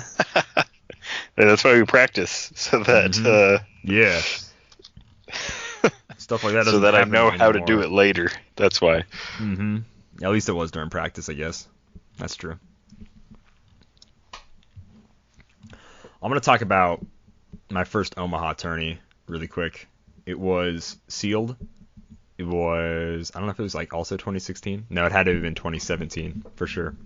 So this actually might have been my second or third one. I know the year or earlier that year I wanted to go to one, but it was all snowy and we couldn't justify driving 5 hours to go to Omaha to play. But I bought like the rest of the good stuff for that Lex Luthor team to go to it. But this one, I built this really great soldier theme team after I read someone's article on HC Realms. For some reason, I kept making teams around once they would make an article about how to counter. Do you remember that when they would make articles specifically how to counter a figure? And like, but like instead of taking it one way where it's like, I don't know how to play against this figure. Instead, it was exploiting weaknesses or whatever, exploit weakness. I was like, he's really good. I'll just play him. So I played an Element Man team, a soldier team, and I was really excited to play it. I bought everything for it. I was like, I'm going to have Deadpool. He's a soldier. He's swapped to a different Deadpool, and then he'll like not take damage the whole game. He'll be the Prime Deadpool. So I bought the Prime. I bought the Atom, for Get Soldier Retail. All this stuff. I had like, call-ins, blah, blah, blah, blah. And I was so ready to play this team.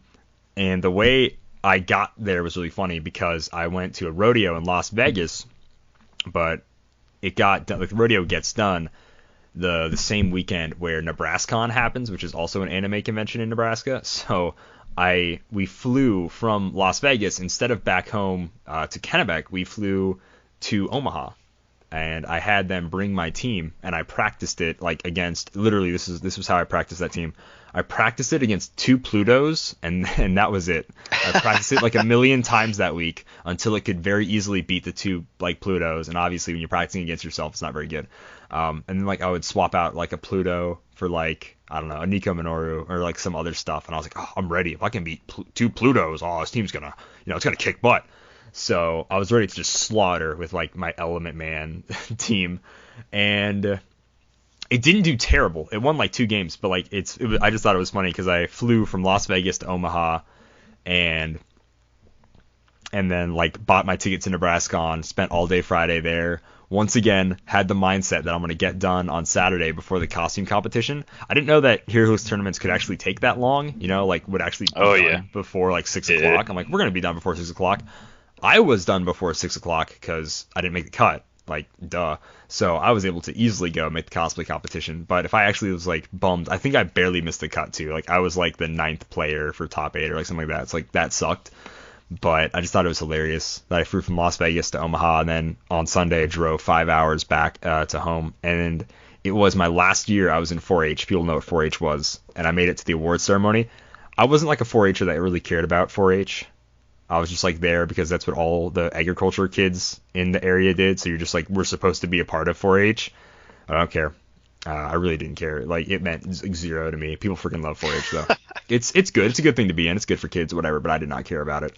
I work on a ranch. Why would I want to do more work? I didn't have the same passion as some people did. You don't want to show off your goats? Yeah, it didn't have goats. Don't get out of here with that. It was like it would be like show cattle, and I'm like, I kind of don't care. Like, who cares how nice your cow looks? It's gonna taste the same as the other one. It's like, doesn't matter. Didn't matter to me.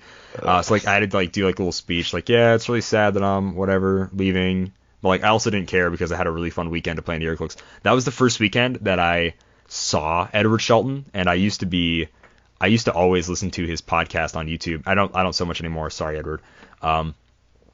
But like I was like really timid. Like I'm like, I should go up. I should just shake his hand. Like, but he was like sick or something. He had like a mask on. Yeah.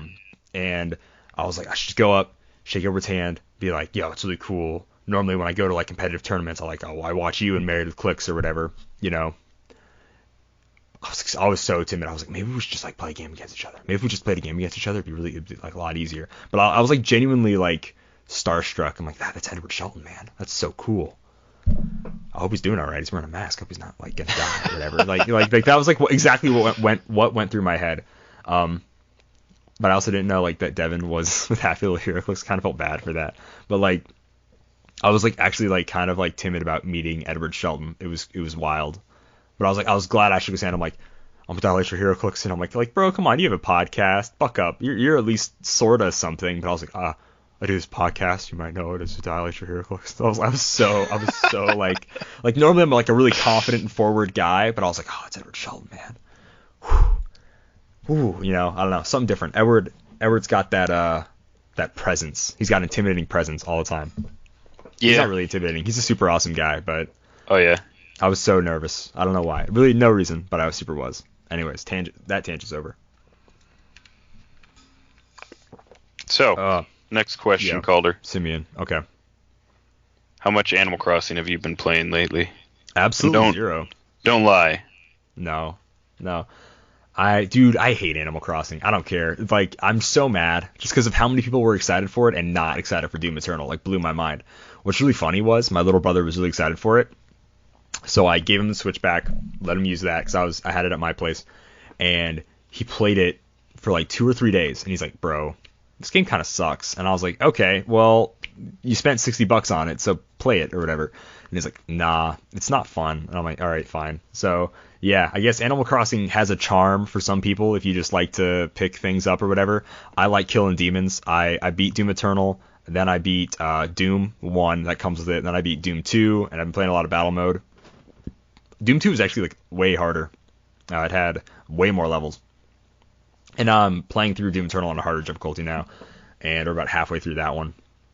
No Animal Crossing. I'm sorry, Simeon. I'm sorry. Have you almost gotten near the end line of Skyrim yet, or are we still nowhere on that front? No. No, I turn my PS3 on like very occasionally, and the only game that gets booted up on there is this one called Netflix. It's this strange one where it just like every now and then it's like a quick time event where like you just watch the cutscene, and then after about like 5 hours it'll say, are you still watching? And you have to press X really quick or else it'll black out the screen. So it's pretty exciting sometimes.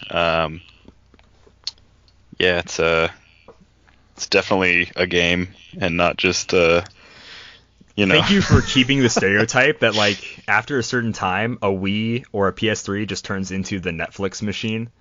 I mean, oh, absolutely. It's so true. It's like we actually booted up the PS3 today because we thought we still had Castle Crashers on it. For some reason, it's not there, and like we were so mad. But yeah, I had this idea in my head that like I wouldn't get a new console or like finish building a PC until I worked my way through all the PS3 games that I wanted to like play. Because there's like plenty of titles. There's like over 150 titles that I like definitely haven't played, probably more. But there's at least 25 out of like all of those that I actually at some point like made a point where I was like, I want to play this.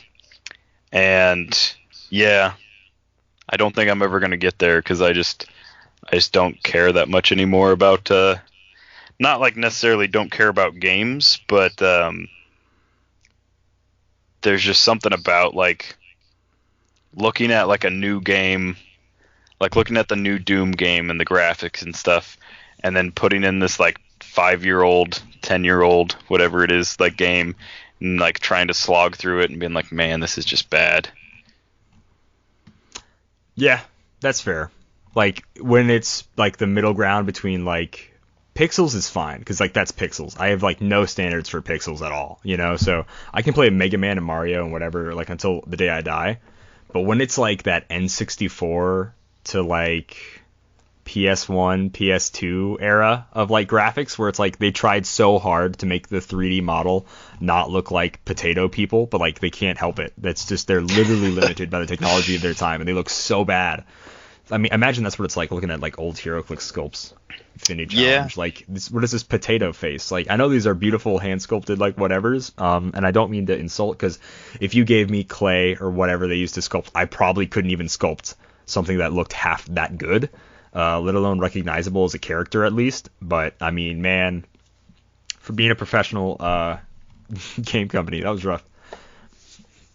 That was a little rough. Yeah. Oh, that reminds me. We're definitely learning that through our Thursday throwdowns that some of the sculpts are better than others. Shout out to Thursday Throwdown on just being able to see how front loaded some figures are and how awful, how terrible these sculpts are.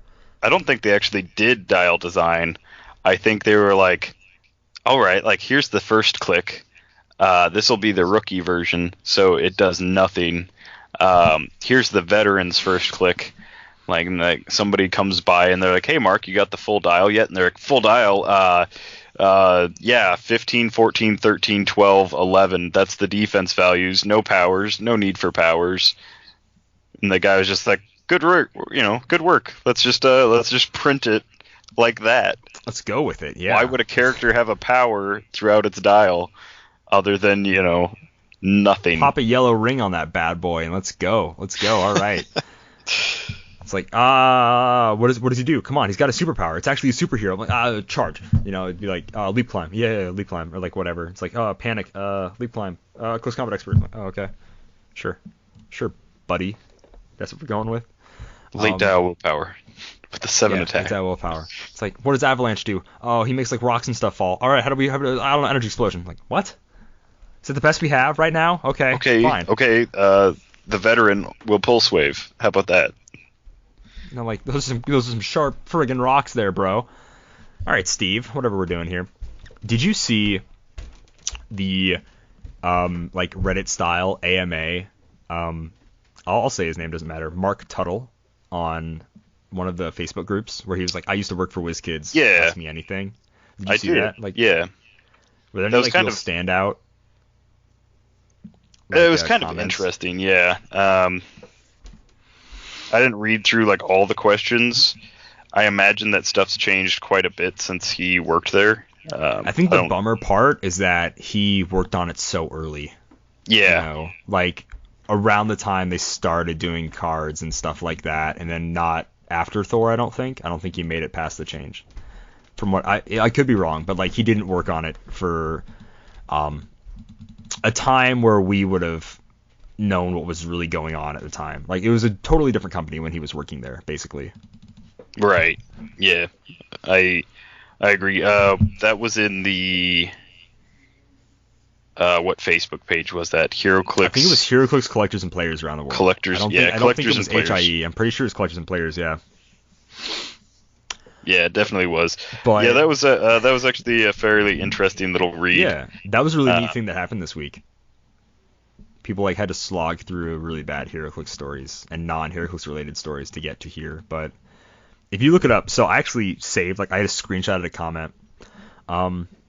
Self-proclaimed DC-ophile James Craddock asked, last question from me. If WizKids decided to make an entire Heroclix style open information for both players and their opponents during a game, what would you say to that? I love the cheekiness and how he asked this. I know exactly. Yeah. Like that. Like really like as you're reading it, you know exactly where he's going. Oh yeah.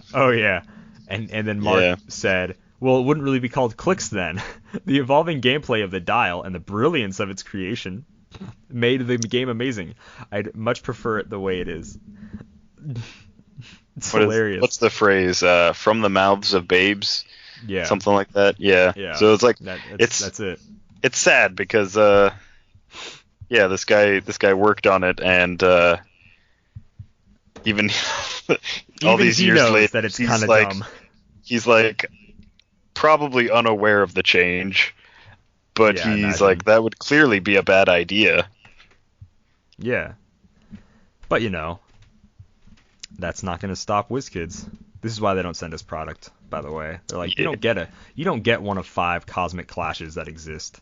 I don't think they're just really like rubbing their hands together and like, that's right. Keep bashing us. See what happens. See what happens. You're not going to get a free brick to unbox. You're not going to get previews. Not never. Yeah, not never. Not that I really care. It wasn't like I was the only person at Nationals. Literally the only person at Nationals who was excited for Captain America. Seriously, the room was so dead, except for me. When I saw Captain America, I jumped out of my seat. I was like, yes! And it was awesome. I was so pumped. And obviously the set was a major letdown. I kind of hate you WizKids for ruining that set. Like, don't take that personally. It's not your fault that you had to ruin a Captain America set by making it not a Captain America set. And I realize the tagline is "and the Avengers," but it's not "and the Masters of Evil," and the Thunderbolts, and the Stark Industries. All right, like, come on.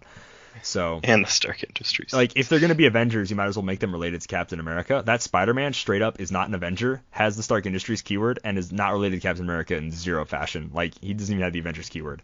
100%. Like, there's literally a Spider-Man set coming out later. I cannot stress this enough, how dumb that he's in that set.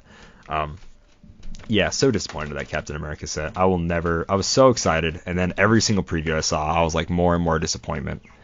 That was like such a train wreck. And I honestly was mad how much I pre-ordered, and I almost own the entire set. I literally just need Namor, and I kind of want to like get it, take a picture of it, and then sell all of the figures that I don't want from that set. Just put the picture on a shelf. Yeah, literally, yeah. I just want to print out the picture and be like, I don't want any of these chases except for Peggy, because she's in Captain America garb. Like, I literally don't need any of these super rares except like Machinesmith and MODOK, like actual people related to Captain America. I could rant for so long about how terrible that set is and how much better figures they could have chose. Like, the fact that we don't have another U.S. agent so bothers me so much. He's one of my all-time favorite Captain America related characters. Oh. And anyways. Fair Simeon, enough. should we move on, or do we want to keep going like this? I'm having a good time. So do you have one? Let's do one last question apiece. One last question. I said this to you earlier. I want to make sure we get this on air. Like, I want you to name by name your least favorite Heroclix player you've ever played against, or like your most hated Heroclix player. Like, this isn't like just to throw shade, but like, come on. There are some people, you don't have to do it really by name if you don't want to. Like, someone like did something really annoying consistently that you just really hated. Let's get negative. I'm not gonna throw out the last name, but I'll throw out the first name. The first name was Dustin, and it's not anyone famous in like the Heroclix community, so it's just like a guy that used to be local, like back when I was in like a different locale. And he was just I can't really put like anything like in like a nice like way like of the way like he like treated people there, or like the things he said or anything like that. He was the first person that ever brought to like a casual event like both an entity and a resource and Superboy Prime. And I was playing like a scientist theme team, because it literally wasn't like just for fun, and this was like his version of like, oh, like I'm also playing for fun and stuff like that. And it just never really got better with him. It was just always like why are you doing this? Like, who are you doing this for? Like, you can't be having fun, because this is like clearly not fun for like anyone. Like, it's just like auto win for you and like auto loss for your opponent. But yeah, that'd be like, and I'm not gonna say like I 100% like hated facing off against him all the time, but it was like a net negative, and I'll leave it at that, because I think there's plenty of like positives to take away from even like the worst experiences in like Heroclix. But yeah, it was a net negative. Is the way I'll put it nicely. Give me your favorite Heroclix player to play against, just because that was a pretty negative question. Give me your favorite one, just to... My favorite Heroclix player, and I'll give you the reason why too. My favorite Heroclix player to play against is a local that's his name is Ray. I don't know if you've ever played against him. He's known in tournaments by so he's not like the craziest good player or anything, but he has just crazy insane luck when it comes to super sense rolls, to the point where we just call it Ray dice, because it's just always whenever it really counts in the match, that's when the super sense rolls will pop out of nowhere, and he'll manage to get them. But the thing that I really enjoy about playing against him is he'll know that he's in a losing battle, and rather than getting down in the dumps about it and being well, might as well not even play, this and that, he'll just rearrange his idea of what he's doing. So rather than trying to win the game, he'll make a new goal. His new goal will be he just wants to KO one character, or he just wants to deal the Hulk 5 damage, or knock somebody off of this click or whatever. He'll just rearrange his goal so that it's not to win, but it's still to have fun in some way. And he somehow always has fun, even if Nice. He's playing against me, of all people. As you know, it's not fun to play against me. Yeah, no, it sucks. I really hate you, Simeon, so much. I really can't. But yeah, I just always really appreciate that. It's always a nice little light in a dark tunnel sometimes when Ray's Nice. my new goal is to succeed with one shape change this game, and you're okay, that's fine. That was always an option. Okay, I can dig it. Because this is just a fact, people. When someone asks you a question, they also want to answer the same question, because they totally have an answer. So I'm gonna go reg on someone really quick. Cole, and I do want to say his full name because I know he absolutely does not listen to this podcast. But anyways, when I was new at the game, I always played on the west side of the state, because we went to Rapid City more than we went to Sioux Falls, and that was Who's Game House. Now that kind of does give it away, actually, for anyone that knows. But anyways, whatever. And it was always on a Monday, and he would always he would play the Heroclix games, but he'd watch Monday Night Raw on his phone. And it was it was so disheartening, because I was new at the game and I was bad, so I lost, right? And he always played some garbage. If it was Golden Age, he would always play the Web of Spider-Man Nightcrawler, and then Brother Voodoo with the free mind control stuff. He would always play kind of grosser teams, and I was just playing a Captain America team, probably just throwing literally as many Captain America figures on the board as possible. And it sucked, because he talked like a jerk all the time, and he was yeah, it sucked to miss that attack, huh, didn't it? I'm okay, yeah, it did, but you didn't need to say that. I'm aware, I'm here, I'm playing it. I know you're only halfway here because you're literally watching wrestling right now. So yeah, it so bothered me so much, and I really hated to lose to him, because he wasn't even fully paying attention to the game, and that's what bothered me a lot. Ooh. If I had to play against that dude every single week, I probably would have quit playing Heroclix way earlier. This dude doesn't pay attention to the game, does not care. I was so mad. Yeah. Man, I hated it. I get that. I have my opinion of that is I get that sometimes your clicks time is your only free time of the day, so you want to jam other stuff into it, whether it's watching something on your phone or whatever. But if you're gonna take the time and make the effort to go out to a venue and play, you gotta give your opponent the respect of actually being in the game with them, just phoning it in that, it does irritate me, because it does happen more often than not, but not more often than not. It rarely happens, I should say, anywhere around here. But you can just tell, I'll respond to text messages and stuff when I'm playing, but I won't go full on watch the latest wrestling highlights or anything like that. that's a bridge too far for me.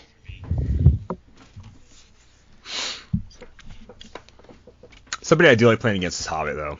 If you ever have the chance to play against Hobbit, Matthew I don't remember how to say his last name. I feel so bad. It's probably like way easier to pronounce. All the Matthews and Heroclix, for some reason, have like hard names to pronounce their last names. You know, like what's a Grachunos? What's a Trujulio? Like I don't even know. I feel so bad because I totally butchered it probably. But like, man, except for I think the 4 points. I think the guy's Matthew, the guy with the man bun. I think he's Matthew, and I'm pretty sure he has a really easy last name, but I can't remember, and I feel bad now. Yeah, I feel bad. Yeah, he's got a man bun. Yep, can't remember. I feel bad that I don't know it. I'm pretty sure it's Matt something, though. I've played near him. I've never played against him. I think I've played him once. Anyways, but Hobbit is freaking funny to play against, because, like you've never met a guy who just has such a intoxicating laugh. I don't know how to say that without sounding like really weird, but like his laugh makes you want to laugh too, because it's just like it's so good. It's so awesome. Contagious. It's contagious. There you go. Contagious. Like it's hilarious.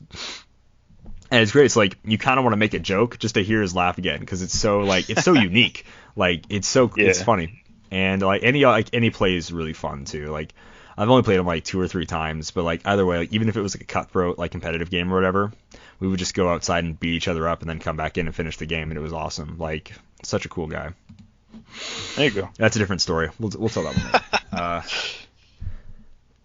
Only because I didn't win, which is why we're not going to do it now. So let's move on. Let's go, huh? How about it's like an hour and 40 in, so people are probably like all this like just mindless chatter, which I think is pretty fun. But let's go ahead and go to community and wrap this bad boy up. There are dozens of us. Dozens! But really quick before community, if you have extra change in your pockets, you know what? To be honest with you, don't even donate to our Patreon. Because right now it really doesn't matter. This is going to be, and this is already too late because I realized before I even started saying this, but the GoFundMe is over. But Alex Coos recently had a tornado hit his home and lost a lot in it. So I'm so bad at this. I'll straight up say on this, I completely forgot to give to the GoFundMe. I feel like such a jerk. I saw that on my phone while I was working, and it's one of those things that escapes you. But seriously, I wish him and his family all the best. A ton of people did donate, so hopefully they're good. But if anything pops up kind of like that, save your cash, guys. If you do join the Patreon, we have all sorts of cool stuff. But I wanted to take that and just realize there's way more important stuff in life than Heroclix, really, and that's making sure that our people in our community, especially the ones we know really well, are safe, right? This dude does all the rock online stuff, and I know he had Chad Birdsall and a few other people help him out during that time, but seriously, I was praying and hoping for his family that they'd be all right. So I'm really glad they hit their GoFundMe goal, and there's a lot of other expenses in life that's way more important than Patreon, and I was just I'm just glad to see that he's doing better. So. And then also, sorry, didn't want to be too much of a bummer, but he's doing good. No one was hurt, so that's the important part. But seriously, times like these, save your money for your toilet paper or whatever else you might need, essentials, etc., etc. So don't even feel like asking for the Patreon right now. But check out us on Facebook, Twitter, YouTube, Thursday Throwdown. I do want to shout out that before we totally go, before you guys just turn off the podcast or whatever. We're going to start probably recording it on Wednesdays now, so it's uploaded on Thursday instead of being Thursday Throwdown in name only and being uploaded on Friday. So, yeah. So, at the very least, we'll start getting that every Thursday. This week, Simeon is building out of the Indie set, and I am building out of Cosmic Justice. Find the posts on Facebook and Twitter. Once again, super easy to find. It's also on Discord if you're on our Discord. Vote for what figures you want. If you specifically want to see a figure played, vote for it twice. Don't comment twice, but if you see someone else commented for it, also comment for that figure, because that's going to improve our chances of playing that figure. We always go to the one that has the most votes, and then we fill out with figures that also got votes. So I wanted to shout that out just really quick before we go into Community Tuesdays. Which is... How am I not finding it? There's literally nothing else. Community Tuesdays, Heroclix is suddenly decimated, and only one set remains for anyone to play with. Which set would you pick to survive? Let's do 3 answers, Simeon, and give me yours. All right. So I thought long and hard about this because my first go-to would have been like something more modern, like Avengers, Black Panther, Illuminati. But then I'm like, if that's the only set, like there's gonna be like a singular, there's gonna evolve a singular meta, and like that's gonna just like be the one thing that wins in Heroclix, and you'll have to play that or not, you know. So then my second guess, or my second idea, was a set that I the first set that I fully locked down, and that was Wolverine and the X-Men. And so that's the one that I went with. Wolverine and the X-Men. It's got all the characters that not all the characters, but it's got a lot of characters that I know and that I like care to play with. It's got enough wonky characters that it's like fun. It's got enough variety that it's not like too overpowered, although there is like Weapon X and Spiral and stuff like that. But other than that, like I think if I had to like stick with one set, it gives me the best options. Also, like being able to play the Phoenix 5 every now and then would be pretty sweet. Yeah. If that was the only chase set that I had left in existence. That is what made it the hardest for me to choose. Like, I really wanted to choose Guardians of the Galaxy just because of the zombie chase set, and I love the zombies so much. But then I kind of realized I really hated all of, like, besides the Kree stuff, everything else in that set. I bought so many boosters just to try to pull more zombies, but I really, like, every time I pulled an Inhuman, I was like, ugh, this is my rare. I hate it so much. You're like, yes, yeah, Jason of Spartax. Yeah, it's like, who cares? He was actually a really good soldier carrier. Anyways, but like, there's just so many characters like I hated in that set, and I hated seeing them, and I hated pulling them, and I hated throwing them to my extras because I never pulled any zombies. So this was tough because I also wanted to choose Deadpool. There's no Captain Americas in Deadpool, which is also like why Guardians of the Galaxy didn't make it either.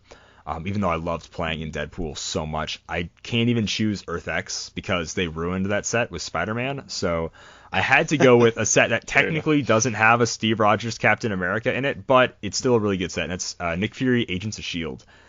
I started looking at it, like I can make an Invaders team, S.H.I.E.L.D. teams, Hydra teams. Like if only I personally had to build out of this set, I'd be fine with that. But also, like, there's a ton of good S.H.I.E.L.D. and Hydra you can build out of. If you ever want to do a boss battle, you can, like, play Hulkbuster at, like, 500 points and then have a 500-point team. Like, it's like a mini boss battle, whatever. Like, try to take him down, which is really cool. You know, there's that really high point, 300-point Hulk, that high point 200-point Iron Man, who's totally not worth 200 points anymore. Like, great stuff like that. The only bad thing is the chase theme is literally so terrible. I think the chases were, like, $20 max, like when the set came out, and then they like bottomed out around like the $5 to $10 range for like all of these chases because none of them were good. I mean, sure, Sky Cycle and Captain America's Motorcycle were all right, but for the most part, none of these chases, even the Thanos chair or throne, whatever, it's like, is it really a vehicle though? I mean, like it's a hover chair thing, same thing like Kang's time chair, like such weird chases, like. I really hated the chase theme for this set. Like, they were really bad. And obviously, if, like, the world had to be stuck playing this set, then there's going to be a lot of Nighthawk Prime and Balls of Fury on every single team, which would be, like, awful to play against. But I still really like this set. So, like, if I only ever had to play one set for the rest of my life, it had to be Nick Fury Agents of S.H.I.E.L.D. 100%. That's fair. I think with the amount of generics, I could get by on that set as well. All right, give us the first 1 out of 3 on Facebook. First one on Facebook comes from Malcolm Rush, who says, War of Light because of how big and how many different resources there were. I have to ask many podcasts, and it seems that this one set everyone said is the best. So why do I not want the best if I could only have one set? Personally, I would like any set. Please send any set you don't want to me in Japan. Just send... If you pay shipping, I'll send you any set. Yeah, just postmark it, Malcolm Rush, Japan... No, we can't go to Japan. And it should get to him. I believe that's how it works. Yeah, absolutely. The post service would love that. Just, like, throw a ton of stamps on it and don't even, like, show up to a person. Just throw it in your mailbox and hope they take it. And obviously they'll just... Yeah. No, the best thing will absolutely happen. Anthony B said, so difficult. Lately, I'd say X-Men Dark Phoenix. I grew up on that show. It has some of my favorite characters like Blob and Sinister. It has the perfect Juggernaut and a bunch more figures. There's so many other sets that I love, but this one was something genuinely special for me.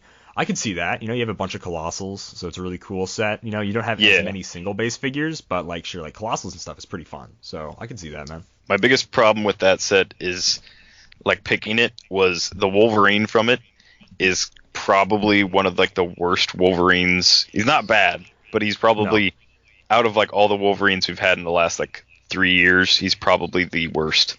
And we got 2 really good Sabretooths in the same set.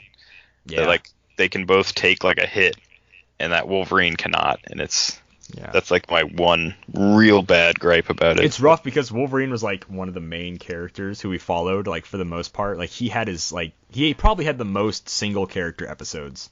Was like Wolverine going off to like Japan or something else, like solving his own like problems, or Russia or Canada or whatever. So it was really weird that we got like a really low Wolverine for that set. Yeah, it was kind of disappointing, but it is what it is. Matthew Armour says, Earth X, it has a good mix of themes and characters, so at least you would be able to have some fun games. I agree. The Sinister Syndicate, is that the name of it? Yeah. Super cool in that set. Tons of options there. There's like a decent amount of Hydra, not like a great amount of Hydra, but there's enough for... You can totally make a Hydra team. Yeah. Oh yeah, easily make a Hydra team. You can probably make like a decent Avengers team. Wouldn't be like the best, but you can make one. And then there's just like enough shenanigans. The only thing about Earth X is like if Earth X is the only set left, every tournament would be like no Vulture Ock Arms. Like that would be like banned at every venue for the rest of forever. That's what really sucks. Like when they put something like that in a set, they never put the counter to it in the same set, right? It always takes them a while before they realize something like that needs a counter. Like, how do you not understand that being able to KO something and keep making attacks is good?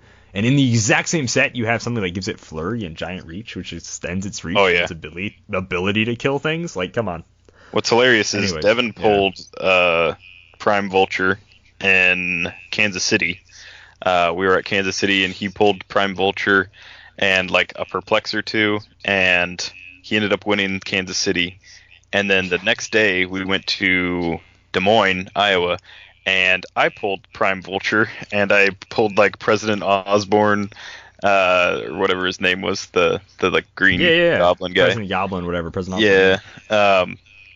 And like a Karnak. So I also had a Prime Vulture with like multiple stat bumps. So it just turned out that like that figure alone could waltz through most of the rest of the set. There was a lot of Perplex thrown around in that set. And so in Sealed, if you have a character that's like bases 11, 18, 3 and can like charge and sidestep and stuff, and then you can just like have him keep picking up heavy objects or I never saw one like get pulled with the Ock Arms, but that would have been cool, right? Yeah, like, that would have been hilarious. That would have just been like fun to like clap at. Sucked. Yeah, they've been like, good job, you won. Prime, super rare, that's all you need. Like uncommon Prime, super rare Ock Arms. Oh man. Next up on Twitter, CP Justice says definitely Deadpool in the X-Force. Close second is the Captain America set from 9 years ago. Great Lakes Avengers, Winter Guard, Secret Warriors, mic drop. That is pretty cool. The fact that we got the whole Secret Warriors in that set was really fun. We sadly only got like 3 Great Lakes Avengers, but they were still really cool to play. I love Mr. Immortal. First rare ever pulled. Love him to death. Oh, yeah. So yeah, Deadpool in the X-Force was also a set that was on my list, but I think I didn't like any of the chases really in that set. Like I know they were all fun, cool, alternative versions of Deadpool, but like none of them were like I needed to own, And I think Deadpool would actually be a really balanced set if that was the last set to exist. There's nothing broken by itself in Deadpool, right? Like Lady Death doesn't have Mjolnir, stuff like that. Right. Like the Ultra Chase is like decent, but it's not unbeatable. It's like there's plenty of counters in the same set. Yeah, like Cable exists. Like just the fact that Right. like there's a like phase half speed pen blast for 4 Cable with prob is like awesome and insane. Like yeah. Plus if we're like giving them the fast forces, there's like an X-Force fast forces and there's like the Rainbow Mercs fast forces, which is pretty fun. So that's a pretty solid choice. All right, Simeon, go ahead. All right, last but not least on Facebook, David Herberger says, Batman animated series or Superior Foes, great themes that I could keep playing over and over. So Batman animated had, the Batman themes, and it also had a sub-theme of Justice League Unlimited, I believe. And then Superior Foes had like all the Spider-Man stuff. It had all the Superior Foes. All his foes, being that they are several superior to him. Yes, indeed. All right, going on. Last one on Twitter. We have protagonist Ben Jones. He says Nick Fury and the Agents of S.H.I.E.L.D. Hydra versus S.H.I.E.L.D. in the eternal struggle for eternity. I love that. Moving on, let's go ahead and get right into Jedi Legend's Heroclix, a tip of the week. You don't want to sell me death sticks. I don't want to sell you death sticks. You want to go home and rethink your life. I want to go home and rethink my life. Jedi Legend says, forgot to retweet it, so I do know it's about a straight path. A straight path, a forward path, can be a diagonal path. It can go to the left, to the right. It can be a row or a column. That is a direct path. Keep that in mind. So if you're doing all these little diagonal little square that are all off in kitty corner to each other, that is technically a direct path. Yeah, if you're trying to ram people. You're trying to ram people, baby. And you need to move in a direct path because you're not using the controlled Batmobile. What a specific use of RAM and everything Direct else. path, yeah. Direct path. All right. And then let's just go ahead and get right into, just moving on. We're just shooting through these now. We're killing it. The Malcolm Rush question block. That's in Japan! Japan? No. I can't go to Japan. So Malcolm Rush writes in, by the way, I really appreciate it when Malcolm Rush gives us a question brick instead of a question block because it's a lot easier to answer. And definitely, although this was a difficult question to answer, it's a lot easier on the show. So I really appreciate 2 simple questions that are very unique. I like this style instead of like a million questions. Very good. I dig it a lot. He says, fun question, make 2 teams. I did not see the same point value. Not gonna lie. So it turns out Simeon reminded me of this like 10 minutes before the show, but I actually did make thought teams. it said this, but I wasn't. I didn't double check for you, so yeah. No, it's not Simeon's fault. I actually did make teams. I totally didn't realize this, but I made teams. Let me check my screenshots. I made them on last Thursday, or this Thursday, I guess. Whatever it is. I don't know. Something like that. Something. I don't know what date of the week it is. I honestly forgot that it was Sunday. So you must use. Here's the rules, though. You must use a letter in. I'm going to read it how he wrote it. It's very difficult. You must use each letter in a word. Each letter is the name of a character, Highlander rule. The 2 words are your home state and then your hometown. So you spell out basically your home state or your hometown with the first letter in a character's name. Also, your mother's maiden name, your social security number, please. What was the name of your first pet, Calder? I need it for research purposes. No, I'm pretty sure mine are like my mother's maiden name and high school mascot. I think it's high school mascot. Ooh. But I never went to high school, so it's a very easy one Ooh. that people can't guess because I didn't use my actual high school because I didn't go to high school. So it's awesome. Anyways, Simeon, give us your home state.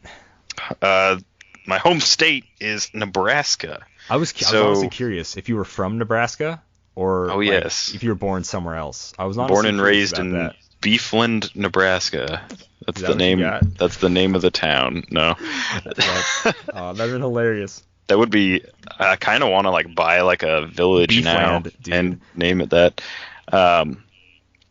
So for my Nebraska team, I went with a similar build. So I was going through like the letters, and I was like, this is like there's enough here that works with like a build that I've already done before, and that build is.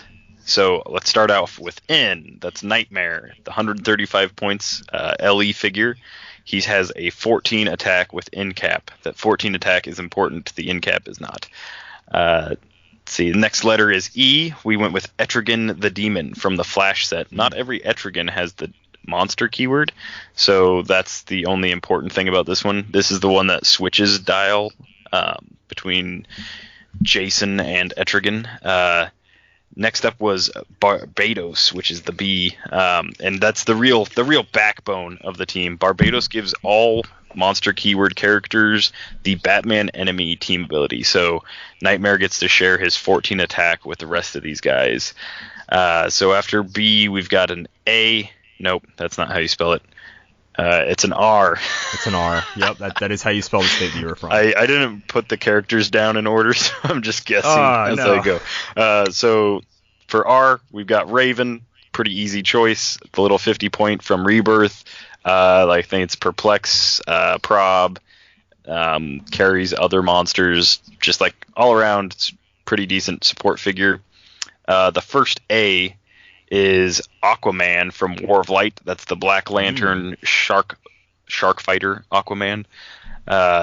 S, I went with Shadow King from X-Men Dark Phoenix Saga at 150 points. He's just got like the cool phasing mind control thing. Then K, I had to go with Kane from WWE because I have to throw my WWE in there.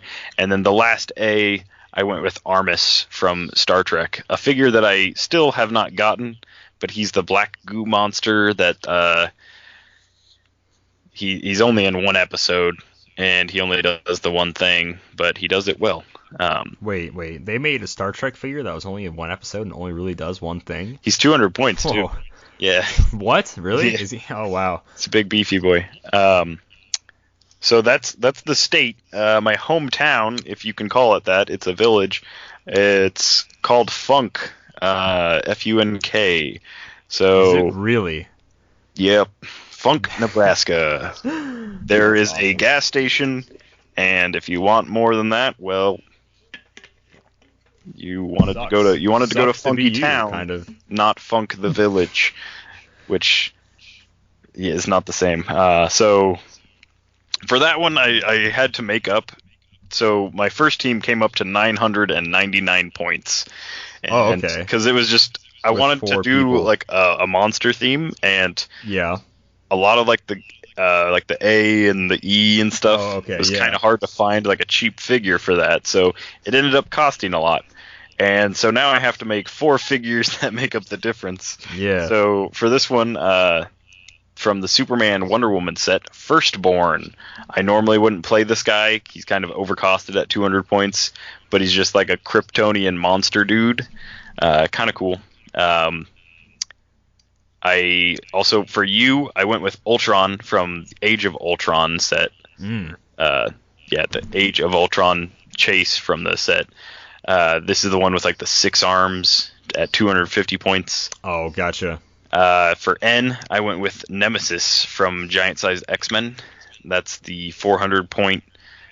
He was called Holocaust in the comics. He's one of Apocalypse's children. He's like the weird alien skeleton looking thing inside of the giant orange like shell. And then K, I went with Krakoa from X-Men Dark Phoenix Saga at 150 points. That came out to an even 1,000 points.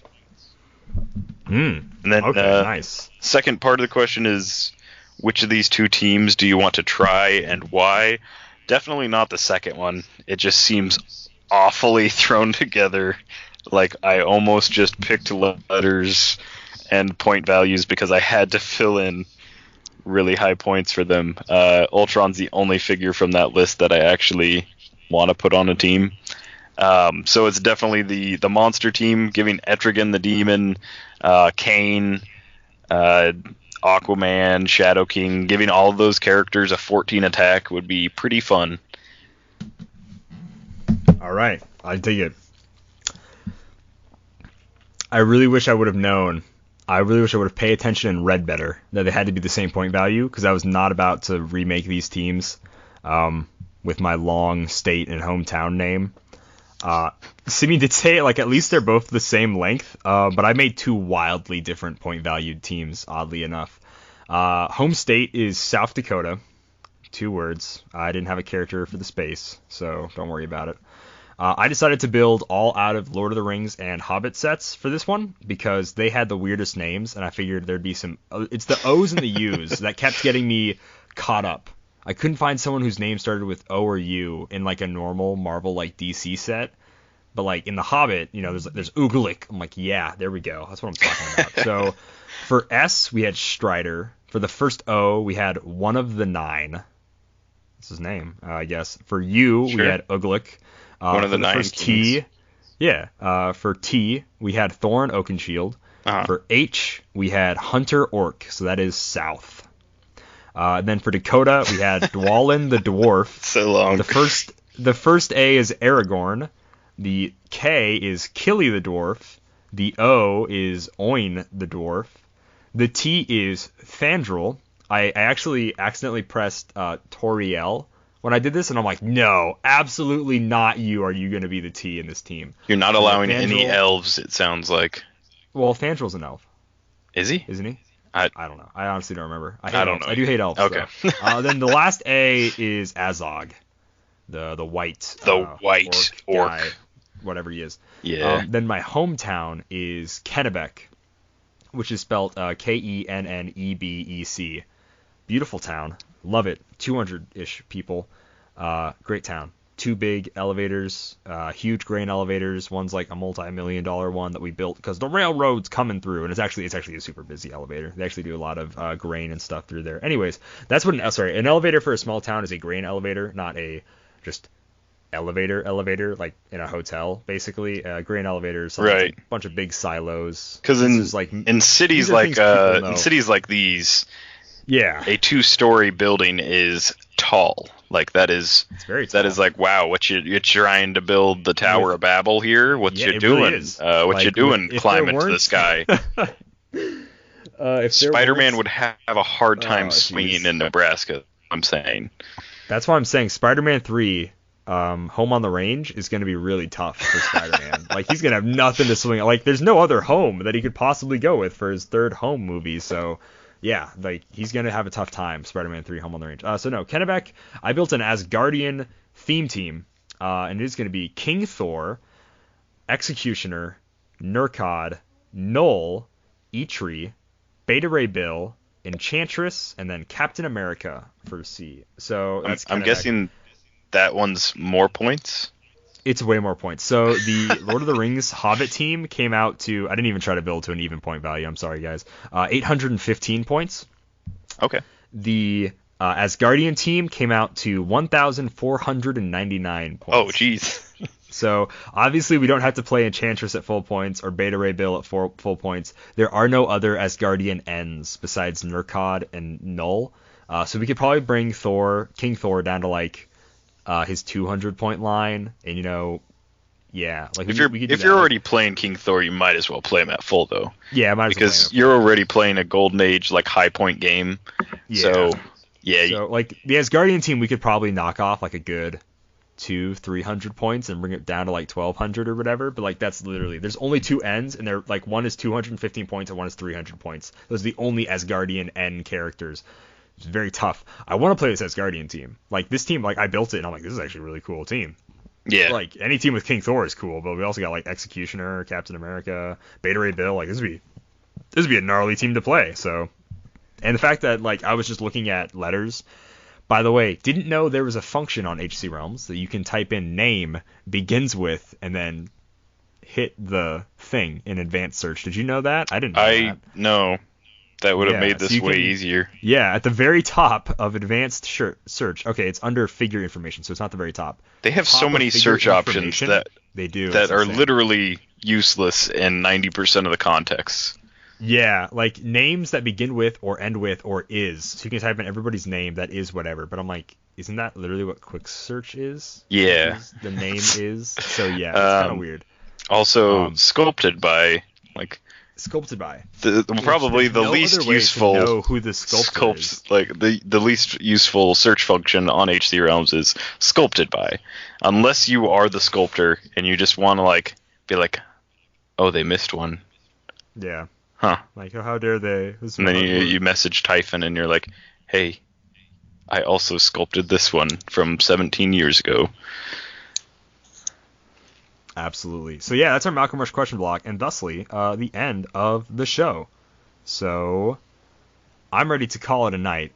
Simeon, if you'll go ahead and do us the honors of reading out here. Like always, though, we're on podcasts. We're podcasts. I'm sorry. I feel like I'm doing this really lazily. It's because I've had to pee really badly for the last 40 minutes. So, like, I'll say that on air. I don't care.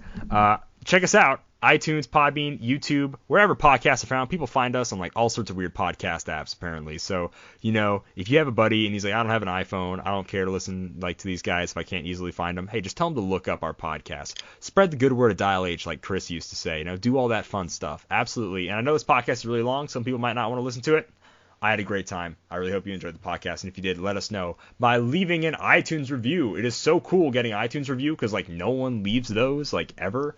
So it's like really dope when you look there and you're like, whoa. And it's probably like a month later because I barely ever check like our iTunes review. But yeah, leave us an iTunes review. It's so dope, especially if your name is Dial H Fan Club. That person still hasn't. That'd be super cool. Called out if your name is Fan Club to leave us us a review.